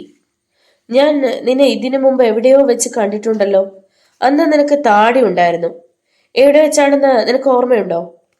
ഉണ്ട്, ഫാദർ ജസ്റ്റിൻ പാറാമ്പുഴയുടെ പള്ളിമേടയിൽ വെച്ച്. കല്ലറയിൽ നിന്നൊരു ശവശരീരം കാണാതെ പോയ അന്ന്. അവൻ പറഞ്ഞത് കേട്ട് ശശികുമാർ അടക്കം എല്ലാവരും ഞെട്ടിപ്പോയി. വെള്ളിമല കറിയാച്ചന്റെ മകൾ റോസിയുടെ ശവശരീരമല്ലേ കാണാതെ പോയത്? അതെ. അപ്പോൾ ആ ശവവും കല്ലറ തുറന്ന് മോഷ്ടിച്ചത് നീ ആയിരുന്നല്ലേ? അതെ. ബെഞ്ചമിൻ പറഞ്ഞു തീരുന്നതിനു മുമ്പ് അയാളുടെ കവിളത്ത് ശിവകുമാറിന്റെ കൈകൾ പതിച്ചു. നിലതെറ്റി വീഴാൻ പോയ ബെഞ്ചമിനെ ശശികുമാർ താങ്ങി. ഇനി പറ, ഒന്നും വിട്ടുപോകരുത്, ശിവകുമാർ പറഞ്ഞു. ബെഞ്ചമിൻ അലോമി പറഞ്ഞു തുടങ്ങി. മദ്രാസിൽ കോളേജ് പഠനകാലത്ത് എൻ്റെ ക്ലാസ്മേറ്റ് ആയിരുന്നു ജസ്റ്റിൻ ജോർജ്. പിന്നീട് വർഷങ്ങൾക്ക് ശേഷം ഈ മലയോര മേഖലയിൽ ഞാൻ വരുമ്പോഴാണ് ജസ്റ്റിൻ ഈ ഇടവകയിലെ പള്ളി വികാരിയാണെന്ന് മനസ്സിലാക്കിയത്. ഞങ്ങൾ പരിചയം പുതുക്കി. ഞാൻ മിക്കവാറും ജസ്റ്റിനെ കാണാൻ വരുമായിരുന്നു. ജസ്റ്റിനിൽ നിന്നാണ് ഈ ബംഗ്ലാവിനെ കുറിച്ചും സായിപ്പിന്റെ പ്രേതത്തെക്കുറിച്ചുമുള്ള കഥകൾ അറിഞ്ഞത്. എൻ്റെ പരീക്ഷണങ്ങൾക്ക് ഇവിടം പറ്റിയ സ്ഥലമാണെന്ന് എനിക്ക് തോന്നി. അങ്ങനെയാണ് ഞാൻ തകർന്നു കിടക്കുന്ന ആ സ്ഥലം കണ്ടെത്തിയത്. പ്രേതത്തെ ഭയന്ന് ആരും ആ വഴിക്ക് വരാത്തത് എനിക്ക് സൗകര്യമായി. ഞാൻ ആ പഴയ കെട്ടിടം എൻ്റെ ലബോറട്ടറിയാക്കി മാറ്റി. രാത്രികാലങ്ങളിൽ സായിപ്പിന്റെ വേഷത്തിൽ ഇറങ്ങി നടന്ന് ആളുകളെ പേടിപ്പിച്ചു. അതോടുകൂടി സന്ധ്യ കഴിഞ്ഞാൽ ആരും പുറത്തിറങ്ങാതായി. പരീക്ഷണങ്ങൾ നടത്താൻ ശവശരീരങ്ങൾ വേണമായിരുന്നു. രാത്രി ഫാദർ ജസ്റ്റിന്റെ പള്ളിമേടയിലെത്തി സെമിത്തേരിയിൽ അടക്കം ചെയ്ത ഒരു ശവശരീരം പുറത്തെടുത്തു. ഫാദർ അത് കണ്ടുപിടിച്ചു. ഞാൻ കാര്യങ്ങളെല്ലാം അയാളോട് പറഞ്ഞു. പക്ഷേ ശവശരീരങ്ങൾ മോഷ്ടിക്കാൻ ഫാദർ കൂട്ടുനിൽക്കില്ല എന്ന് പറഞ്ഞപ്പോൾ ഞാൻ തോക്കെടുത്ത് ചൂണ്ടി. എൻ്റെ ഭീഷണിയിൽ ഫാദർ വീണു. അങ്ങനെ ഫാദറിന്റെ ഒത്താശയോടെ കല്ലറയിൽ നിന്നും ശവങ്ങൾ മോഷ്ടിക്കാൻ തുടങ്ങി. ഫാദറിന്റെ കുശിനിക്കാരൻ ലോപ്പസ് പൊളിച്ച കല്ലറ പഴയ പോലെ കോൺക്രീറ്റ് ചെയ്ത് ശരിയാക്കും. ആരും കല്ലറ പൊളിച്ചതായി സംശയിക്കില്ല. പിന്നെ എങ്ങനെ റോസിയുടെ ശവക്കല്ലറ പൊളിഞ്ഞു കിടന്നു? ശശികുമാർ തിരക്കി. അന്ന് രാത്രി നല്ല മഴയുണ്ടായിരുന്നു. കല്ലറയുടെ സ്ലാബ് എടുത്തു മാറ്റുന്നതിനിടയിൽ ലോപ്പസിന്റെ കാലിലേക്ക് അത് മറിഞ്ഞു വീണു. കാലിന്റെ എല്ല് പൊട്ടി. അതുകൊണ്ട് അന്ന് കല്ലറ പഴയ പോലെ കോൺക്രീറ്റ് ചെയ്യാൻ സാധിച്ചില്ല. രാവിലെ എന്തെങ്കിലും ചെയ്യാൻ സമയം കിട്ടും മുമ്പേ കറിയാച്ചനും ഭാര്യയും മകളുടെ കല്ലറയിൽ എത്തുകയും ചെയ്തു. പള്ളിമേടയിൽ പോയപ്പോൾ ചായ കൊണ്ടുവന്ന ലോപ്പസിന്റെ കാലിൽ പ്ലാസ്റ്റർ ഇട്ടിരുന്ന കാര്യം ശിവകുമാർ ഓർമ്മിച്ചു. ശവമോഷണം പോയതിനെ കുറിച്ച് അവിടെ നടക്കുന്ന ചർച്ച എന്താണെന്ന് അറിയാനാണ് നീ അന്ന് പള്ളിയിൽ വന്നത്, അല്ലേ? അതെ. അപ്പോൾ പഞ്ചമിയെ തട്ടിക്കൊണ്ടുവന്നത് എന്തിനാണ്? സെമിത്തേരിയിൽ നിന്നും തൽക്കാലം ശവങ്ങൾ മോഷ്ടിക്കാൻ പറ്റില്ലെന്ന് മനസ്സിലായതോടെയാണ് പഞ്ചമിയെ കടത്തിക്കൊണ്ടുവരാൻ തീരുമാനിച്ചത്. അവളെ ഞാൻ ബംഗ്ലാവിൽ കൊണ്ടുവന്നു. അപ്പോഴാണ് നിലവിളി കേട്ട് നിങ്ങൾ വന്നത്. ഞാൻ ഒളിച്ചു. നിങ്ങൾ പോയതും ആ ശവവുമായി ഞാൻ ലബോറട്ടറിയിലെത്തി. പിന്നെ അതെന്തിനാണ് കഷ്ണം കഷ്ണമാക്കിയത്? ശശികുമാർ ചോദിച്ചു. എന്നെ ആരോ ഫോളോ ചെയ്യുന്നുണ്ടെന്ന് എനിക്ക് മനസ്സിലായി. അങ്ങനെ വന്നാൽ തെളിവുകൾ നശിപ്പിക്കാൻ വേണ്ടിയാണ് അത് കഷ്ണങ്ങളാക്കിയത്. പാഞ്ചാലിയെ തട്ടിക്കൊണ്ടുപോയതും ഇതേ ലക്ഷ്യത്തോടെയാണ്, അല്ലേ? അതെ. നിങ്ങൾ ഒരു സാഡിസ്റ്റ് കൂടിയാണ്. സ്ത്രീകളുടെ ശരീരം മാത്രമല്ല, ശവശരീരവും ക്രൂരമായ രീതിയിൽ ഉപയോഗിക്കുന്നതിൽ ആനന്ദം കണ്ടെത്തുന്ന ക്രിമിനൽ. ശശികുമാറിന്റെ ചോദ്യത്തിന് ഉത്തരം പറയാനാവാതെ ബെഞ്ചമിൻ മുഖം കുനിച്ചു. അപ്പോൾ കൊലപാതകി ആരാണ്? വെള്ളിയാഴ്ചകളിൽ മാത്രം കൊല നടത്തുന്നവൻ? എനിക്കൊന്നും അറിയില്ല സർ, ബെഞ്ചമിൻ പറഞ്ഞു. ബെഞ്ചമിനെ പോലീസിൽ ഏൽപ്പിച്ചു. ശശികുമാർ, സായിപ്പിന്റെ പ്രേതം ആ സൈക്കോ കില്ലർ ഡോക്ടർ അല്ല. ഭയപ്പെട്ടുപോയ രജനിയും ഇരുളിൽ അയാളെ തിരിച്ചറിഞ്ഞില്ല. പോലീസ് സംഘത്തിന്റെ കൂടെ ശശികുമാറും രജനിയും പോകുന്നത് വാച്ച്മാൻ നോക്കി നിന്നു. ശിവകുമാർ, നമുക്ക് ഈ രാത്രിയിൽ ബംഗ്ലാവിലേക്ക് പോകണം. വാച്ച്മാൻ കാണാതെ അതിനുള്ളിൽ കയറണം. ഞാൻ റെഡിയാണ് ശശികുമാർ. അവർ വള്ളക്കാരൻ അറിയാതെ കെട്ടിയിട്ട വള്ളം അഴിച്ചെടുത്ത് നദിയിലൂടെ ബംഗ്ലാവിന്റെ പിന്നിലെത്തി. എന്നിട്ട് കരിങ്കൽ ഭിത്തികളിലൂടെ അള്ളി പിടിച്ച് കയറി. രജനിയെ അവർ രണ്ടുപേരും കൂടി മുകളിലേക്ക് വലിച്ചു കയറ്റി. തുറന്നു കിടന്ന് ജനലിലൂടെ ബംഗ്ലാവിനുള്ളിൽ ഇറങ്ങി. നമുക്ക് ഇവിടുത്തെ മുറികൾ പരിശോധിക്കണം. അവർ ശബ്ദമുണ്ടാക്കാതെ ഓരോ മുറികളും പരിശോധിച്ചു. പൂട്ടിയിരിക്കുന്നവയൊക്കെ കള്ളത്താക്കോൽ ഉപയോഗിച്ച് തുറന്നു. ഒടുവിൽ അവർ മാറാല മൂടിയ ഒരു മുറിയിലെത്തി. അത് മരിച്ചുപോയ സായിപ്പിന്റെ മുറിയായിരുന്നു. ആ മുറിക്കുള്ളിൽ സായിപ്പിന്റെ വലിയൊരു ചിത്രമുണ്ടായിരുന്നു. ശിവകുമാർ ടോർച്ച് അടിച്ച് ചുറ്റും നോക്കി. ഒരു കോട്ടും അതിലൊരു ചെയിനും ഭിത്തിയിൽ തൂക്കിയിട്ടിരിക്കുന്നത് അവർ കണ്ടെത്തി. ശശികുമാർ ആ ചെയിൻ എടുത്തു. അതിൽ രക്തം കട്ടിപിടിച്ചിരിക്കുന്നത് അവർ കണ്ടു. ഇതുതന്നെയാണ് കൊല്ലാൻ ഉപയോഗിക്കുന്ന ചെയിൻ, ശശികുമാർ പറഞ്ഞു. ശിവകുമാർ, എനിക്കൊരു ഐഡിയ തോന്നുന്നു. ശശികുമാർ അയാളുടെ ചെവിയിൽ എന്തോ മന്ത്രിച്ചു. കൊള്ളാം, ഗുഡ് ഐഡിയ. അടുത്ത വെള്ളിയാഴ്ച എൻ്റെ മുറിയിൽ വെച്ച് കാണാം, ശശികുമാർ പറഞ്ഞു. ബംഗ്ലാവിലേക്ക് വന്നതുപോലെ തന്നെ അവർ മടങ്ങിപ്പോയി. ശശികുമാറും രജനിയും തിരിച്ചു വരുന്നതും കാത്ത് വാച്ച്മാൻ നിക്കോളാസ് ബംഗ്ലാവിന്റെ മുമ്പിൽ തന്നെ നിൽപ്പുണ്ടായിരുന്നു. അമ്മാവൻ കിടന്നില്ലേ? ശശികുമാർ ചോദിച്ചു. ഇല്ല, നിങ്ങൾ വന്നിട്ട് അത്താഴം എടുത്തു തരണല്ലോ, അയാൾ മറുപടി പറഞ്ഞു. സായിപ്പിന്റെ പ്രേതത്തെ പിടികൂടി. ഇനി എല്ലാവർക്കും പേടിക്കാതെ ഇറങ്ങി നടക്കാം. ഭക്ഷണം കഴിക്കുന്നതിനിടയിൽ വാച്ച്മാനെ നോക്കിക്കൊണ്ട് ശശികുമാർ പറഞ്ഞു. ഞാനത് പറയാൻ തുടങ്ങുകയായിരുന്നു സാറേ. കൊലപാതകയെ പോലീസ് പിടിച്ചത് നന്നായി. ഇനി ഇവിടെ പഴയ പോലെ ധാരാളം ടൂറിസ്റ്റുകൾ വരും, വാച്ച്മാൻ സന്തോഷത്തോടെ പറഞ്ഞു. രജനി അർത്ഥഗർഭമായി ശശികുമാറിനെ നോക്കി. അടുത്ത വെള്ളിയാഴ്ച രാത്രി രഹസ്യമായി സബ് ഇൻസ്പെക്ടർ ശിവകുമാർ ശശികുമാറിന്റെ മുറിയിലെത്തി. മൂവരും രഹസ്യമായി സംസാരിച്ചു. പിന്നെ ശിവകുമാറും രജനിയും മറ്റൊരു മുറിയിൽ മറഞ്ഞു നിന്നു. ശശികുമാർ തന്റെ മുറിയിൽ കയറി വാതിൽ ചാരി. സമയം 12:30.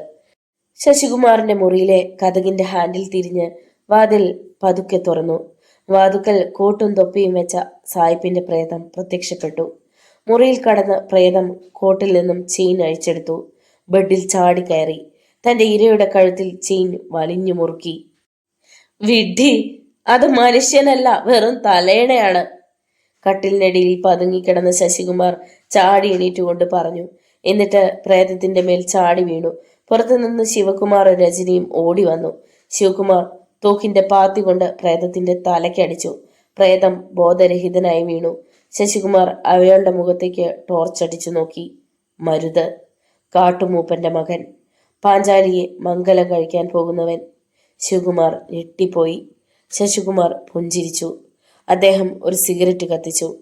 ഞാനിത് നേരത്തെ പ്രതീക്ഷിച്ചതാണ്, ശശികുമാർ പറഞ്ഞു. അമ്പരപ്പോടെ ശിവകുമാർ ശശികുമാറിനെ നോക്കി. താങ്കൾ പറയുന്നത്? ശിവകുമാറിന് ഒന്നും മനസ്സിലായില്ല. ശിവകുമാർ, ഇവിടെ പ്രതീക്ഷിച്ചത് വാച്ച്മാനെ ആയിരിക്കും അല്ലേ? അതെ, അയാളെ നേരത്തെ എനിക്ക് സംശയമുണ്ടായിരുന്നു. എന്നാ കേട്ടോളൂ, ഞാൻ വാച്ച്മാന്റെ മുറി പുറത്തുനിന്ന് പൂട്ടിയിട്ടാണ് വന്നത്. വാച്ച്മാനല്ല പ്രതി എന്ന് നേരത്തെ തന്നെ എനിക്ക് ഉറപ്പുണ്ടായിരുന്നു. കാരണം വെള്ളച്ചാട്ടത്തിൽ കൊന്നെറിയുന്ന യുവതികളെ ഇത്രയും ക്രൂരമായി ബലാത്സംഗം ചെയ്യാൻ അയാൾക്ക് കഴിവില്ലായിരുന്നു. അയാൾ ആണും പെണ്ണും കെട്ടവനാണ്. നപുംസകമെന്ന് പറയാറില്ലേ? വെള്ളിയപ്പനിൽ നിന്നാണ് എനിക്ക് ഈ വിവരം കിട്ടിയത്. പിന്നെ ബെഞ്ചമിനും അല്ല സായിപ്പിന്റെ പ്രേതമെന്ന് മനസ്സിലായതോടെ എനിക്ക് സംശയിക്കാൻ പറ്റിയ ഒരാളെ ഉണ്ടായിരുന്നുള്ളൂ. അത് മരുതാണ്. ശശികുമാർ, ഒരു പോലീസ് ഉദ്യോഗസ്ഥനെ പോലെ താങ്കൾ സംസാരിക്കുന്നുണ്ടല്ലോ, ശിവകുമാർ അത്ഭുതത്തോടെ പറഞ്ഞു. ശിവകുമാർ പറഞ്ഞത് ശരിയാണ്. ഞാൻ ജേർണലിസ്റ്റ് അല്ല, ഒരു പോലീസ് ഉദ്യോഗസ്ഥനാണ്. ശശികുമാർ മുഖത്ത് അണിഞ്ഞിരുന്ന ലോലമായ മാസ്ക് അഴിച്ചു മാറ്റി. ഏ? ശിവകുമാർ അമ്പരന്നു പോയി. സർ, പിന്നെ സല്യൂട്ട് ചെയ്തു. അത് പ്രശസ്ത കുറ്റാന്വേഷകനായ ബാബുരാജ് ആയിരുന്നു. ഇത് രജനിയല്ല, സുഷമ ബാനർജി, എൻ്റെ സഹപ്രവർത്തകയും പ്രണയിനിയുമാണ്. ഞങ്ങൾ ഹണിമൂൺ ആഘോഷിക്കാൻ വന്നതല്ല, കേസ് അന്വേഷിക്കാൻ വന്നതാണ്, ചിരിച്ചുകൊണ്ട് ബാബുരാജ് പറഞ്ഞു. സുഷമ കുറച്ച് വെള്ളമെടുത്തു കൊണ്ടുവന്ന് മരുതിന്റെ മുഖത്ത് തളിച്ചു. അയാൾക്ക് ബോധം വീണു. ഈ പാവം പിടിച്ച പയ്യനാണ് ഭീകരനായ കൊലയാളിയെന്ന് വിശ്വസിക്കാൻ കഴിയുന്നില്ല, ശിവകുമാർ പറഞ്ഞു. അയ്യോ, നിങ്ങൾ ആരാണ്? ഞാൻ എവിടെയാണ്? ഇവിടെ എങ്ങനെ എത്തി? അയ്യോ! മരുത് പരസ്പരം ബന്ധമില്ലാതെ സംസാരിക്കാനും നിലവിളിക്കാനും തുടങ്ങി. ഇവൻ പഠിച്ച കള്ളനാ, സത്യം ഞാൻ പറയിപ്പിക്കാം. ശിവകുമാർ തല്ലാൻ കൈയോങ്ങിക്കൊണ്ടു വന്നു. വേണ്ട സർ, ഇയാൾ പറഞ്ഞ രീതി വെച്ച് നോക്കിയാൽ കള്ളമല്ലെന്ന് ഒരു മനഃശാസ്ത്രജ്ഞനായ എനിക്ക് പറയാൻ കഴിയും. അയാളെ ഒരു ഹിപ്നോട്ടിക് നിദ്രയ്ക്ക് വിധേയനാക്കിയാൽ സത്യം പുറത്തു വരും, സുഷമ പറഞ്ഞു. അത് തന്നെയാണ് ഞാനും പറയാൻ വന്നത്. യു കാരി ഓൺ, ബാബുരാജ് അനുവദിച്ചു. മരുദിനെ സുഷമ ഹിപ്നോട്ടൈസ് ചെയ്തു തുടങ്ങി. ഹിപ്നോട്ടിസത്തിന് മരുത് വളരെ വേഗം അധീനനായി. ഹിപ്നോട്ടിസത്തിന് വിധേയനായ ശേഷം മരുത് വീണ്ടും ക്ഷീണിതനായി ഉറങ്ങി. സർ, നമ്മൾ വിചാരിച്ച അത്രയും ക്രൂരനല്ല അയാൾ. അയാളൊരു പേടിത്തൊണ്ടനാണ്. ഹിപ്നോട്ടിസത്തിൽ നിന്നും എനിക്ക് മനസ്സിലായത് ഇങ്ങനെയാണ്, സുഷമ വിവരിക്കാൻ തുടങ്ങി. ഒരു വെള്ളിയാഴ്ച ദിവസം ബംഗ്ലാവിൽ വന്ന മരുത് സായിപ്പിന്റെ മുറിയിൽ കയറി നോക്കി. ഒരു തമാശയ്ക്ക് സായിപ്പിന്റെ കോട്ടും സൂട്ടും തൊപ്പിയും എടുത്ത് ധരിച്ചു. പെട്ടെന്ന് ഒരു കരിമ്പൂച്ച അവന്റെ ദേഹത്തേക്ക് ചാടി വീണു. മരുത് പേടിച്ച് നിലവിളിച്ച് ബോധം കെട്ടുപോയി.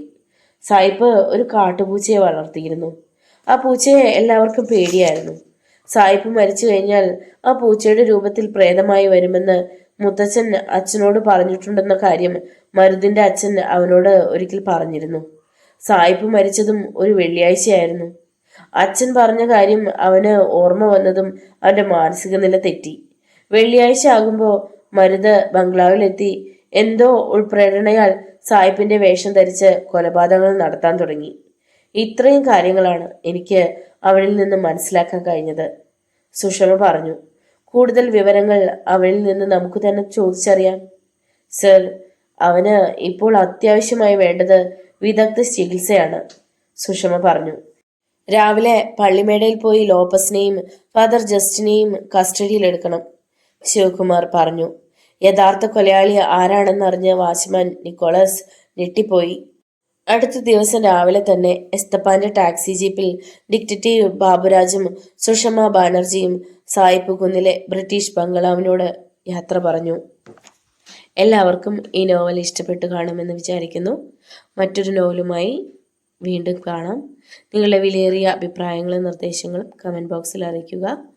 ഇഷ്ടമായാൽ വീഡിയോ ഒന്ന് ലൈക്ക് ചെയ്ത് സബ്സ്ക്രൈബ് ചെയ്ത് ഷെയർ ചെയ്ത് സപ്പോർട്ട് ചെയ്യുക. നന്ദി.